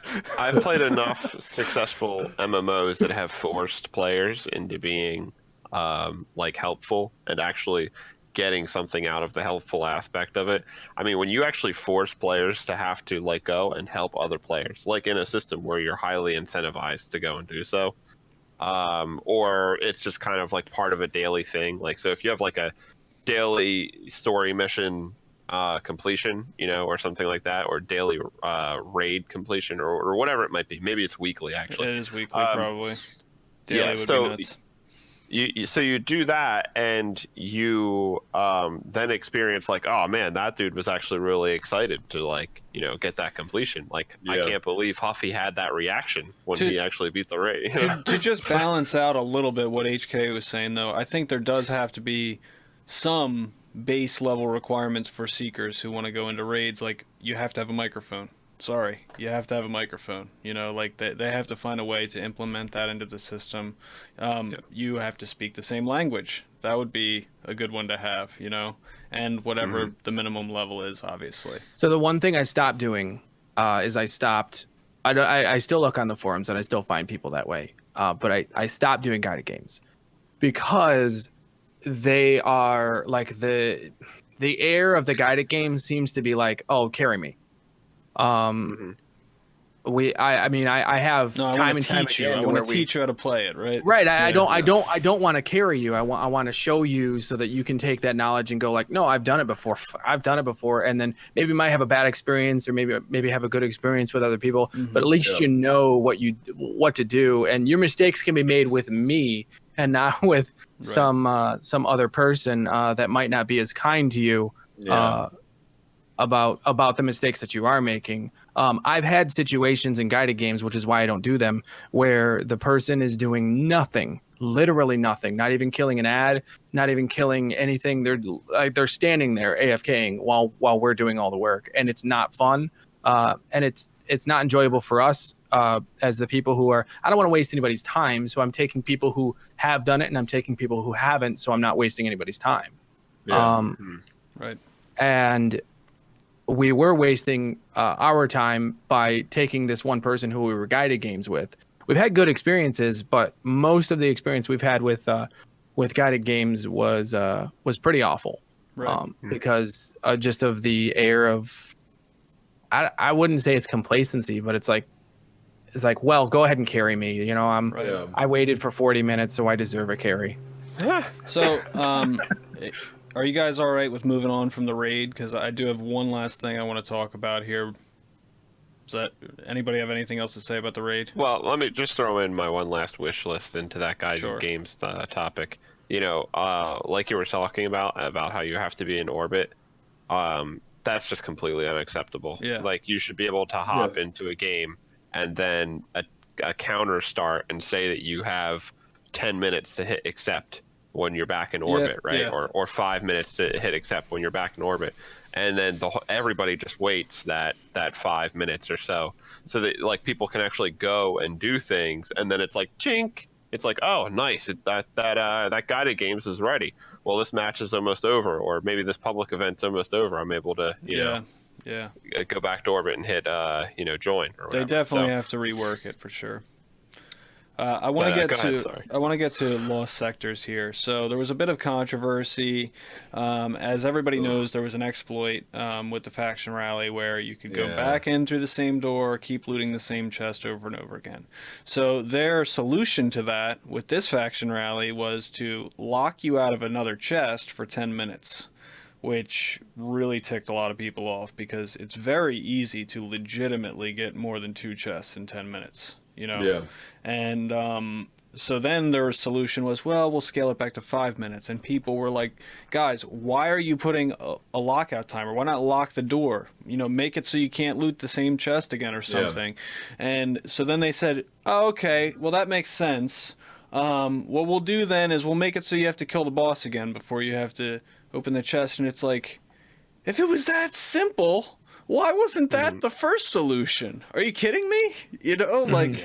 That's just crazy to me that they didn't think quick of and that. dirty. Get something in there. Get something in there quick, so we can quell it, and then we can stop the bleeding. Basically, put a band-aid over a gaping wound, and then maybe we'll get him some surgery later. So I do like this fix. I don't foresee any issues with it. You know, they made a great fix. I don't know why it took longer. Right. I don't know why they couldn't have done that in the first place. But for some reason, I'm sure. Listen, I have faith. Like, these people are not stupid. Right. Like, I'm sure that if they could have just done that right off the bat, they would have. For some reason, they couldn't.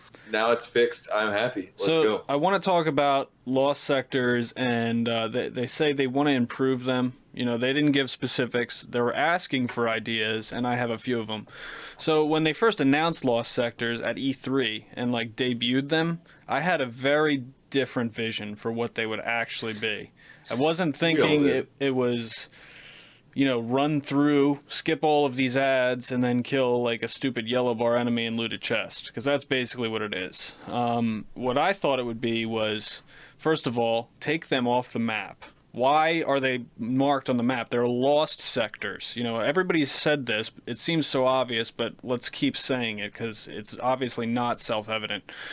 Take them off the map, make them hidden. You know, especially like the damage is done for the ones that are there, but as you implement new maps and stuff, I don't want to know about them. I want to find them myself.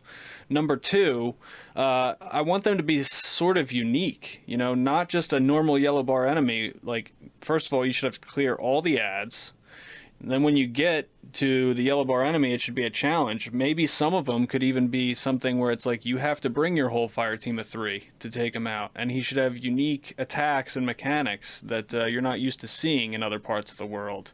And then they could even have unique rewards and weapons and stuff that would make you want to farm that particular lost sector. That's my take. Even if they just threw Randall the Vandal in there, like even if there was just like a bullet sponge, it would be better than running in and like throwing a pulse grenade on a Cabal. You're gonna get HK going on bullet sponges again here in a second. Dude, so that would be better though than what they have currently in the lost sectors. I gotta say, the PvE would be so much more enjoyable for me is if the lost sectors actually had something in there that I wanted to go in there and get. And number two, it was unlocked by a public event. Like if the door to said lost sector was somehow unlocked by a public event completion, I would just, it would be balls to the wall. It'd be like, yes, all of these people are just randomly coming in here to try and do this event, because what it leads to is actually a very fun lost sector, or even a highly rewarding lost sector, or again, something that maybe somebody hasn't done yet. And so, amen. Yeah. So I'm to that point too. I'm interested to see like what they can do. Like, I wouldn't say the platforming is the only thing they can do outside of shooting, but what if the game had? I mean, no, we're just pontificating here, but what if the game had moments in the game that because some of the most fun and interesting parts of the story were parts that you weren't shooting anything. Yeah. So like 100%. We know that the gunplay is great, but why do lost sectors have to be filled with enemies that you have, but that have no other thing to do in the game other than die at your hands? Yeah. Yeah, so like jumping from rooftop to rooftop on the way to Gaul. Well, there could be exploration in any one of these things that you could like find a hidden cave and be like, oh, well, you unlock this extra piece of story that you would get about Saint 14 or whatever that would be in this corner, and this corner would be like, you know, something like that. Yeah. Not to be that person who just thinks that all of the best games in the world need to be mashed up together, but honestly, something along the lines of Zelda Breath of the Wild's like kind of puzzle piece kind of magic would be really interesting to bring into it. Like, you know, shoot this, and shoot this because it's the same color as that thing over on that wall. And you'll actually kind of unlock a door or something, and like this stuff sounds like it's so far out of their reach, but I really kind of don't believe it. It's really, already in the game. You just have to like incorporate it. It's just that they seem to be terrible at interesting mechanics. Like I don't remember what that thing was where like people were running through the lost sector just shooting these specific the boxes during the first faction rally. You just ran in and shot 3 boxes and then ran out and then ran back in. Yeah. But like to even like the fact that their mechanic was that there was something else I could shoot was just like mind blowing to me. I was like, really? That's the best mechanic you came up with? Was an inanimate thing that I could shoot? Like, well, that wasn't the way they expected it to be used. That wasn't their intention. Yeah, I think he gets that, but he's saying to give you extra. He's saying the flavor of this event, the extra thing you added, was just one inanimate object to shoot while you're in the lost sector. So I mean, basically, all it really needed to be for me was like, oh, lure the mobs over to said thing to explode and blow that up, and then that triggers the chest opening. Or like, there's a million things, and like, it just seems crazy to me. And also, I think some of the lost sectors should allow for the open world to be a more dangerous environment. As it stands right now, even if you're kind of low level, nothing really feels that dangerous. When you go into a lost sector, it should give you like a warning if it's like a tough one, and be like, you better watch out because this could be serious. You better not cry. Yeah. I mean, as far as like the interesting mechanics go, I mean, I think that we can all say that, like, I think that they're doing the best they can. We know that the game was rebooted. What we're doing now is like trying to develop a game that's already out, based on the fact that they put together what they could in the amount of time that they had. It's just about moving forward, Okay. So with that being said, I'm going to move to everyone's overall feeling about the direction of the game. And while we're doing that, we didn't get any Twitter questions this week. So if you want next week, guys, watch out for my tweet. I'll put it in the description below the YouTube video, and I'll put you guys in chat my Twitter link. But for now, if anybody's in chat live, you can start posting your questions now if you want anything answered after we finish with our feeling about the direction the game's going. So I think that the game's going in a good direction. I think some of the stuff they're taking baby steps to get there, which is okay for now, but by fall I want to see some stuff where it's actually sort of blowing me away, because I have high aspirations for this game. So I don't want everything to feel like, okay, that sounds good, but it's not quite far enough. I want some of the stuff to be like, wow, I can't even believe they thought of that. Like I wouldn't have even thought of that. That's awesome. I think a lot of that's coming in September. So yeah, hopefully. But I am optimistic. I'm trying to stay positive. I haven't been playing Destiny as much recently, but I want to get back into it soon, and I hope some of these changes will make that enjoyable. Yeah, see, it's funny like that you say that. Like I mean, I think we all took a second when Monster Hunter came out. Mm-hmm. We're like, let's do that. Like, as fun as Monster Hunter was, it took me like 2 weeks to be like, yeah, I just kind of want to shoot stuff again. And like, I have Monster Hunter on my Xbox, but I haven't played it in Interesting 2 weeks. Like, I'm still back on Destiny. It's my game. It feels so good. I want it to be better. And right. I'm like, I'm still here. Like, there's something about this game that keeps pulling me and other people back. I'm just hoping the best. I think the development is going in a good direction. I think if we keep doing this, then we'll have like. The Destiny 2 will tentatively release this fall.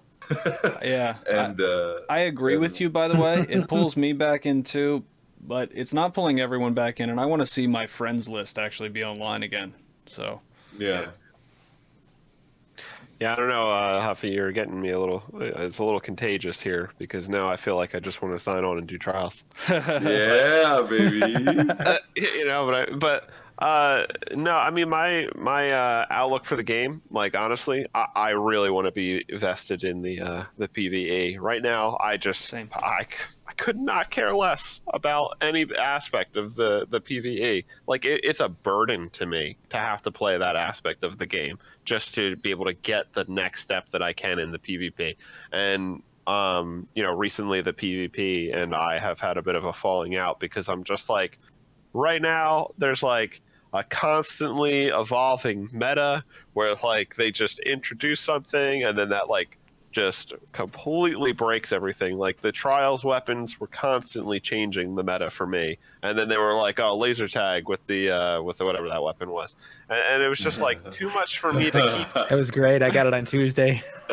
Oh my gosh. It was too much for me to keep track of, Yeah. and and it was too much for me to like care about. So I was like, I don't know, I need to take a break from this game, but. Really, honestly, the only things I want to see is a PvE that's more like mechanic based. I want to see some stuff where I'm leading an exploding thrall into something to purposefully explode to trigger something else, or I need to have like all of these monsters fall into a pit that I led there, or some kind of mechanic in which I'm like, doing something more than just shooting the gun, even though that is incredibly gratifying. Yeah. Yeah. So for me, I'm in it for the long haul. I love this game with every ounce of my being, and Aw. everything I say is criticism comes from love, and it comes from a point to where I want to see the game to be improved the way I'd like to see the game. I am really grateful that we have such vocal people who want different things from it. I think a lot of what they say is misguided in that they think that they want Destiny 1, and this is not Destiny 1. And in a lot of ways it's better. Rose-colored And glasses, right? I think that the community as a whole doesn't focus on as much of the positive as they do the negative. And that might be just a vocal minority thing, all in all. But I do have some questions. I have Card Coin asks, what do you think that can be done before September to try to get back people back into D2? What could they do, like within the time frame? I think that unfortunately, like everything that they've announced is probably the maximum of what they're going to be able to achieve. Honestly, at least between now and May. I don't know between May and September. Between now and September.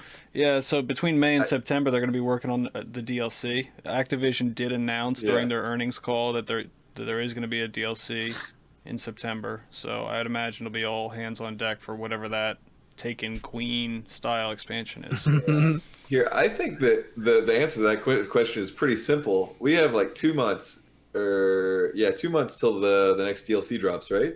They just need to knock it out of the park. Like the content needs to be amazing. Like that's what they can do. They need to have like there needs to be grind in this DLC. There's still time. If there's not grind, heaven, please add some grind. Yeah. We just need a grindy DLC. Yeah. Like they can make this super they can make it a super good thing for the game. And it makes They need to every knock it out of the bit park of with sense DLC. to do it that way, because the only people who are going to play the DLC are people who have already bought it or hardcore fans of the game. You're not going to bring in new people with this expansion number 2 by being like, oh, we need to make it super casual friendly and accessible.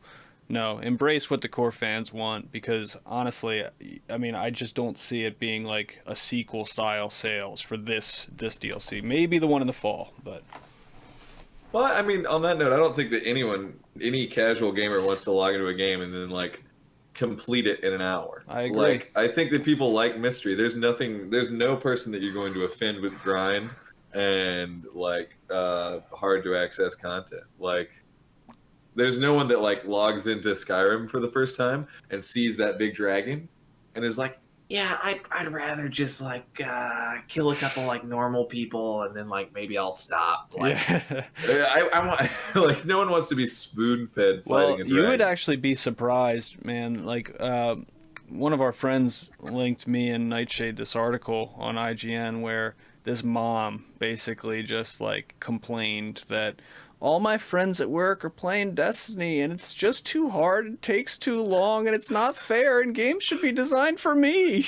And like, there's a lot of people that think that way, man. It's crazy. Well, I mean, she might be talking about the game, or she could be talking about the fact that you have to use both sticks at the same time to aim on controller. Yeah. Like, I mean, that's up for interpretation.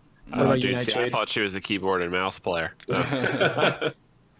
No, for me, it's sandbox changes. I think that if players realize that the actual problems with the game have been fixed, they will come back to the existing content that already exists in the game. Like I don't think a map pack, for PvP is what people are crying for. Right. I think they're just not like, dude, opposed.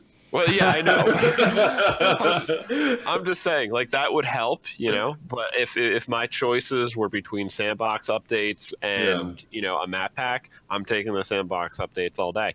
Because, I just want to go back to just being like, all right, this is something I can work with. This is predictable for me, but it's also really challenging, and I get a lot of fun out of just trying to bring some lower level people in. And like, dude, I used to love just going into the trials with like some like British dude who like really wasn't that good at the game, just to like hear the reactions and be able to like kind of help carry them through it. And like right now, I feel like the game is just changing too fast for me, and like things are breaking and stuff like that I can't even like get that kind of fun out of it. Immersion. So. I think there's a term that is screwing them right now, or not is not being kind to Bungie right now. That they can absolutely change, which is mind share. Right now, their mind share has completely shifted to like the negative scope of the game. If you look at any article on most major publications, they have something that's wrong with Destiny, or what did Bungie do this time that messed it up? Yeah. So with the cadence of both the communication and over the course of time, I think eventually it's going to get better. I don't know necessarily that it's going to be by September. Right. I think it's going to be. I think we're going to be having a much better discussion in September about like positive changes that are happening versus negative, like the weight of them. Right. Because the mind share over time has to, like you said, has to knock it out of the park. But they have to keep doing it until September, and they have to be as open and honest as they can, for sure. So 100%. I've also got a question here. NCJ Baga asks, do you think the things that have grind to them, or do you think they will expand the things that have grind to them, or do you think they will go super slow after Nightfall scoring is implemented? I don't know that those two things are mutually exclusive, because I don't really look at Nightfall scoring as a grind. That's like scoring systems and topping your own high score. I don't consider that a grind because there's no progression. There's just, you either beat your score or you didn't. You beat the global score or you didn't. And you can keep doing it over and over again, but you're not really like slowly progressing towards anything. I hope that they'll expand and embrace the things that are grind in the game. Like sort of like the Segura shell, make it more like that, and make more interesting weapons along the way. What do you guys think? Yeah, I think that weapons. So are they talking about Nightfalls like with the difficulty, or I guess repeat the question? I'm not exactly sure. He says, do you think they'll expand the things that have grind to them, or do you think they will go super slow after Nightfall scoring? So like the grinding won't the grinding things, the things that you grind for. If I'm understanding that right, do you think that they're going to focus on stuff like the Nightfall or stuff that you grind with? And I think it's going to kind of go both in hand. I mean, both give you stuff to hunt, as you monster hunters would say, and stuff to enjoy about the Nightfall to bring people back to activities that they wouldn't do before. Okay. Do you have any more questions from your chat, HK? Yeah. Gall TV asks, what do you think they could change about the Eater of World to make the Prestige even better? Well, I would like to see the mechanics actually change. I think that's the only way to make something really more interesting. Delta scaling the enemies ultimately is not going to be that interesting. I mean, it's something. It does add difficulty. I'll take it over nothing, but I would like to see different mechanics implemented. Yep. Mechanics over scaling, 100%. I thought you were just going to leave it at yep. I think that's true. I think for me, it's a focus on less bullet sponges, because that's why I quit the division. Because that was a thing in the division. Yeah. And focus on mechanics that both matter and change the play style of the way you regularly would do it, because they know how you regularly do it, right? They know that you one phase Argos and how you do it. It's like maybe throw a wrench in that and go, you can't do that the way that you thought you could. Yeah. And I mean, to your point about the division, the other thing that feels really odd about the whole bullet spongy thing in that game that has been reported on is that it's really ruins the immersion of the game, because in that game you're not fighting big monsters or aliens or anything. You're fighting other people, and you're emptying like 27 clips of AR bullets into like a person. You're like, that doesn't really make sense. Like, just it's hard for me to separate the cognitive dissonance there. Yeah, it's kind of like RuneScape with a first-person shooter skin. Yeah. It's really weird. Yeah. It's like it's like when you're playing PvP, it's like more about your armor and how much damage your AR does. It's like this, I feel, is like really directed. I mean, I'm not predicting what Nightshade's going to say, but I'm interested to hear what you have to say on this question. About them, like specifically, what would make the Prestige more interesting for me? The Prestige Eater of Worlds. The Eater of Worlds. Well, forgive me, because I also have not completed that. Well, so that I mean, I still got that taken up my heavy slot as well, and as a PvP player, that's just really annoying for me. Mm-hmm. But I honestly have played plenty of games in which the hard mode of any given thing is delta scaled, and it can be done correctly. It can be done where it's actually more interesting, and I'm not completely against delta scaling enemies to make them more difficult.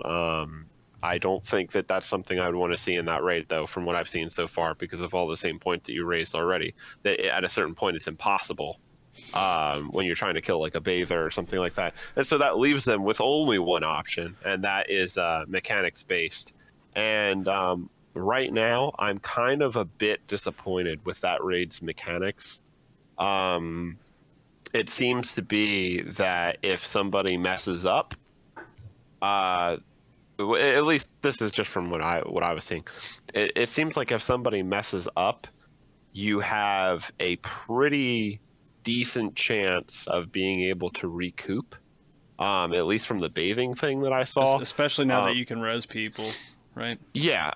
And so I'm not okay with that. I think that you need to have a team that's like, run that same play, 20 million times, and is ready to actually get this right the correct time. So he could have just disabled his camera.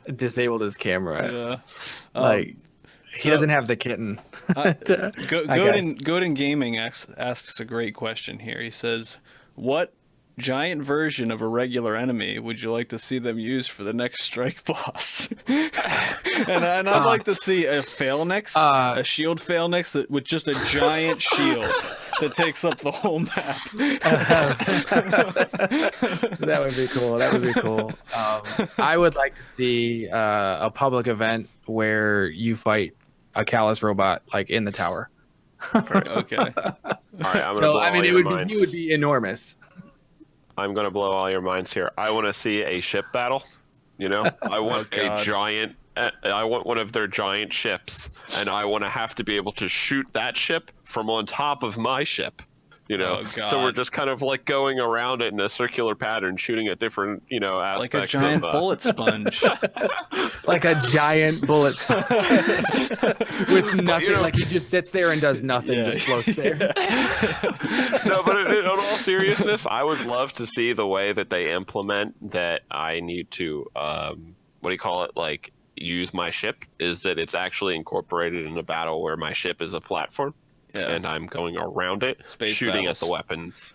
That's shooting at the pretty fucking weapons. specific. Let's go. Or the shields. Yeah. So But the question, that also doesn't answer the question, though. Just so you know, Huffy, while you were gone. the question, Yeah. Huffy, was what? Go ahead and repeat it. What giant version of a regular enemy would you like to see them use for the next strike boss? Yeah, but I the said the ship. shield phalanx. Just get a big shield phalanx with a giant shield, right? Yeah. Yeah, well, Alright, you so- know that there's a on if you're in the what's that part of Titan called the cool disco mall? What's the skating rink disco mall called? The come on, where the Titan map is? I know where the Titan map is. I don't know what you mean, skating rink. Oh come on, I forgot what it's called. The big glass thing, you mean? Or The place where you go at the start of like every strike on Titan, the crazy disco mall with the lights and the big like arena thing with the steps and the hive people. You talking about the public event? No, he's saying the strike, like Sabathun or whatever. What do you call that? What strike? What strike? Any of them on Titan? They all take place in the same area. Oh, the arcology. The arcology, yes. Yeah. Yes, well, you know that you can actually kill the little Roombas in there. There's like these little like vacuum cleaner robots that roll around. I would love to see a giant Roomba. Okay. Huffy Live asks, could you ask the broadcasters how we can incentivize the PvP grind again? Hey, that's a great question, Huffy Live. We can do this in a couple of ways. First of all, there need to be flawless specific perks on weapons. You get the same weapons from turning in tokens that you do from going flawless. Even something as simple as the snapshot perk on flawless weapons from Destiny 1 made it worth it to go flawless. Right now, there's literally no reason to go flawless other than an armor set with like a couple of little blue lights on there. Mhm. We need to incentivize like the trials grind to make it like actually feel better. You want And as like the far as, like- snapshot perk back on the trial specific weapons and like a different skin Yeah. and stuff like that. Like give it Yeah. some reason, like give us some reason to chase Yeah. to want to go back, because the social space isn't separate anymore. Right. Right? Anyone can go to the social space. There's Yeah. not like this desire to go see something grand. We at least need weapon incentives. And as far as that's. I just wanted to. I think that would help Huffy Live. Thank you. Alright. Well, now For your that question. Huffy Live has answered Huffy Live, NCJ Baga asks, how do they feel about expanding on the Forge and or being able to forge new mods or something like that? What can they add as far as grind besides more armor, weapons, ghosts, and ships? So they are working on mods 2.0. They haven't really elaborated on what that means. It's slated for May. Yeah, we don't know. We don't know anything about it. What I've been saying over and over again is I really want it to add perks to the weapons. It'll make the weapons so much more interesting. If we're not getting random rolls back, this is the only way to make any kind of weapon diversity. Where a specific perk could make a specific weapon that is trash, maybe actually viable. And I'd say in Destiny 1, the weapon perks, you had 2 weapon perks, and then you had your middle perk that you could choose from, and it was usually a trade-off perk. Right now we only have 1 perk and a trade-off perk, so I want the second perk back, and mods are a way to accomplish that, in my opinion. So Yep. yeah, as a wise person once said though, you know, about Destiny 1, what's the point of the gunsmith. And honestly, I feel like there is no point to the gunsmith in Destiny 1 or Destiny 2, and that the whole entire mod system could be completely done without the gunsmith, and that it's a complete waste of time. I will say about your mods thing, though, I feel like that's going to that the mods would either have to be really, really small enhancements to the actual weapon, and nothing like the enhancements that were brought from a second tier rollout for like in Destiny 1, like the second tier perk or whatever. They would have to be like really small enhancements, like maybe a ADS improvement. I completely I mean, disagree. that's huge, though. Well, That's ADS. Yeah. So like handling being but the philosophically, I kind of disagree. I think it's fine if you want to say those specific perks apply in PvP. You know, like whereas if you have a perk like Firefly, only applies in PvE. Ugh. I'm fine with that. I want these perks to actually make the weapons interesting. Everything is so vanilla and boring right now. I want Borderlands style weapons in PvE. I want things that are super You want to shoot interesting. guns out of your guns that Yeah. shoot guns onto more Right. guns. Yeah, and then when But you dude, reload it, a gun comes out I and want shoots to another reload gun. my weapon, and like in Borderlands 2, Throw I the throw my clip. gun. Yeah. Yes. throw the gun. Yes, just chuck it. Dude, all I'm saying is Mulligan on an auto rifle does nothing, but Yeah. Mulligan on a sniper rifle does a lot. Yeah. And to me, Talking or about the extra. The 25% chance of the bullet returning if you Yeah. miss. yeah. I think what yeah. you're saying is we all want final round sniping back. Yeah. And at the start of every trials No, match, yeah, we I just don't want to. go, I don't want "Pow, to see pow, that. I don't want to pow." see stuff that breaks PvP. But you could do I things want like say it only Take a applies knee to in minions final of the round. darkness or something. Take a knee is broken. Take a knee was the best perk on snipers. No, seriously. And final round. Not, What sniper not is when it you're on? an aerial I'm kinda sniper. curious Huffy. what sniper is that actually on? It's not on any anymore. I don't think Yes. so. I think they took it out of the game. Yeah, it's not as I recall, or it's on a blue if it is. Yeah. I'm not sure. Take a knee gives you 100% accuracy, non-ADS, so that Right. you can no scope from across the map. Yep. I really think that small improvements for mods that are actual improvements, though, would be fine. To be honest, just I know you guys said that ADS speed is a huge improvement for a weapon, but I'm talking about like it doesn't have to be a huge improvement to ADS speed. It just has to be slight But enough. it's that it honestly was worth fine. putting It on. can, be it fine, can though. be it can be a huge improvement because the warlocks have Ophidian aspects and that just Yeah. lets them do everything. Why can't we marry the system though? Why Yeah. can't we marry the system that he's talking about, where like get rid of the point system, but then make it something that's interesting and unique, that makes it interesting and unique, and like with the Callus tokens, you can make them cost a whatever, so you can change them Yeah. and then turn them basically into toys, like the exotics first started out to be. Right. Yeah. Just make the game. That would make the game a lot more fun. Yeah, just more fun is good. Yep. All right. More We're, fun in every way, more interesting. Let's go. we're at 2 hours and 10 minutes. Do you have any more questions in your chat before we? I have 3 more questions. Okay. Yeah. Well, let's. Pretty quick one. This one's a quick one. Do you think that Crucible they'll make Rapid it fair, fire. like good players against your fave girl, 17 says, do you think the Crucible will make it fair so that good players go against good players, or that not so good players go against not so good players, so that so everyone plays in their similar skill level for PvP? And I'd say that Is she asking about skill-based matchmaking or? skill-based match. I think it's the skill-based matchmaking, and ranks on the way. From my understanding, they're going to make it to your overall rank to this season. Yeah. And then there's going to be one rank for you, so that just on you playing, and then there's going to be another rank for you that goes up and down based on your skill level. And with Yep. the implementation of ranked, I think they need to scale back the skill-based matchmaking in the quick play playlist Mhm. because Yep. it should be more social. Yeah, because there's very intense skill-based matchmaking in the quick play playlist, which people don't realize. The main thing, Yeah. the main reason people get stomped in quick play is because they don't have team-based matchmaking. Right. They're not matching 4 people against 4 people. They're matching 4 people against 4 randoms. Right. I recently I made a new account on Xbox. Why'd you do and that?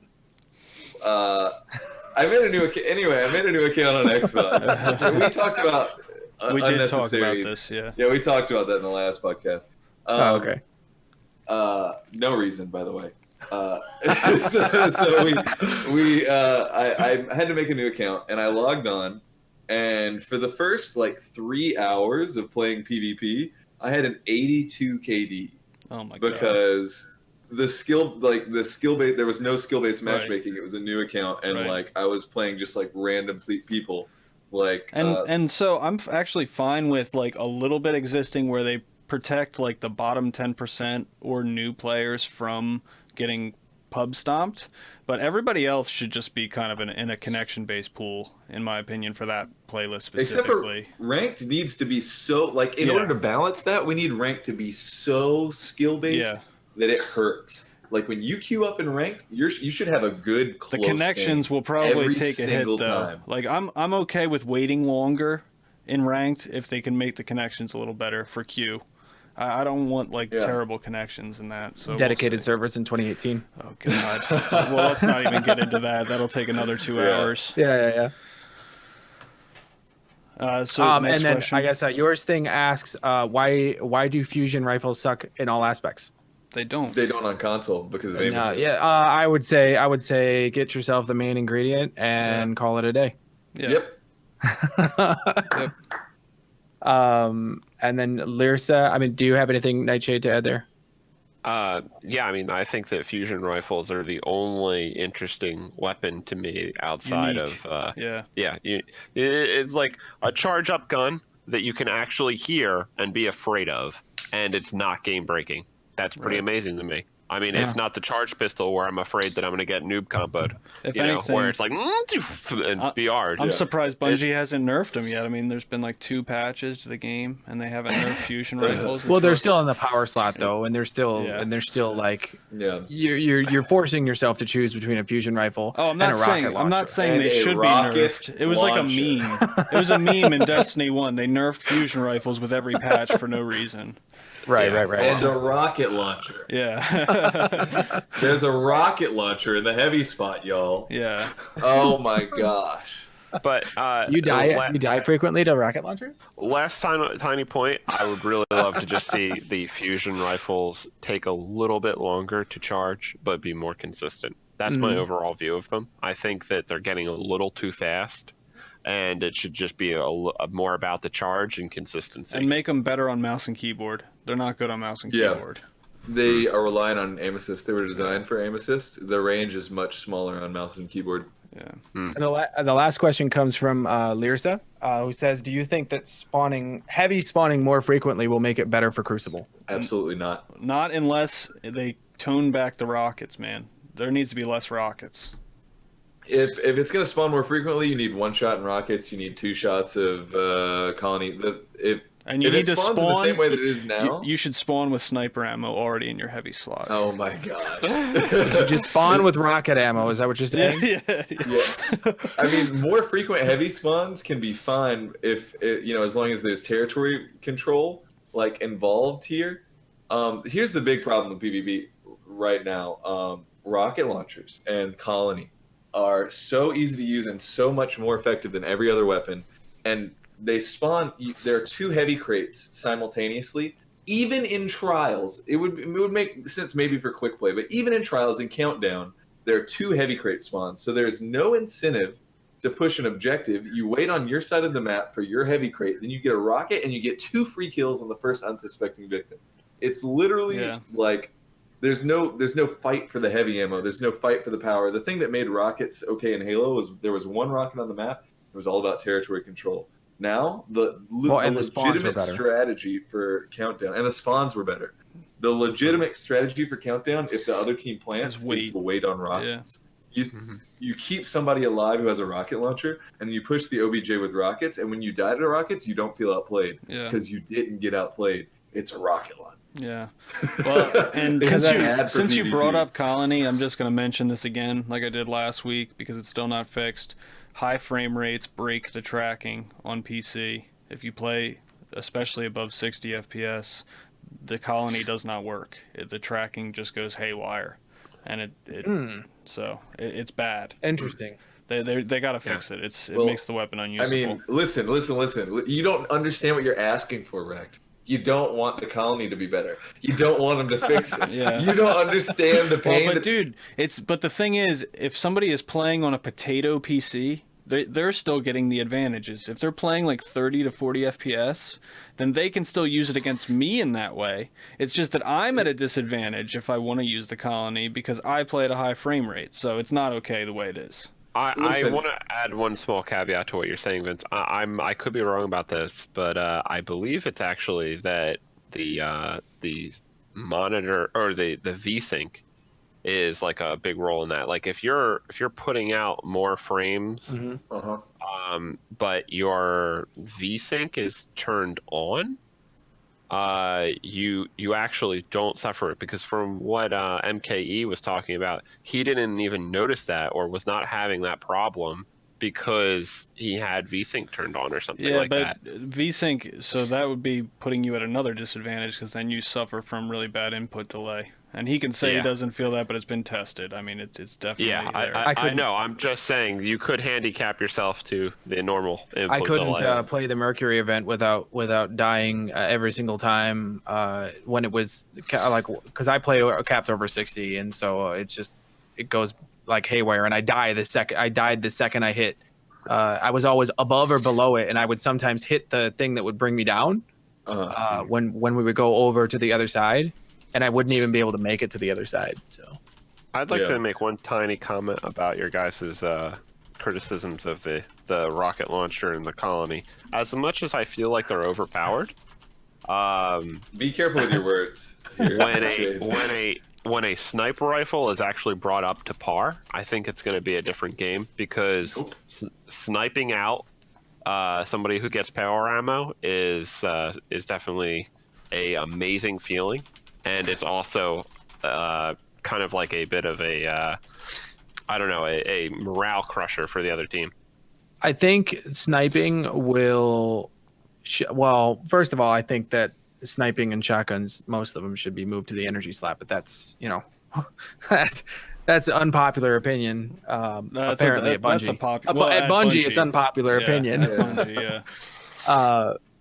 But keeping it where it is and fixing it, like you said, will improve it. The problem for me with using a sniper over a rocket is the maps are too small for a short zoom, or too big for a short zoom, and they're too small for a long zoom, and they're too small for a short zoom to make anything you're doing worthwhile. Unless you're standing all the way back at your spawn and watching the heavy, say on like that Mercury map. What is it?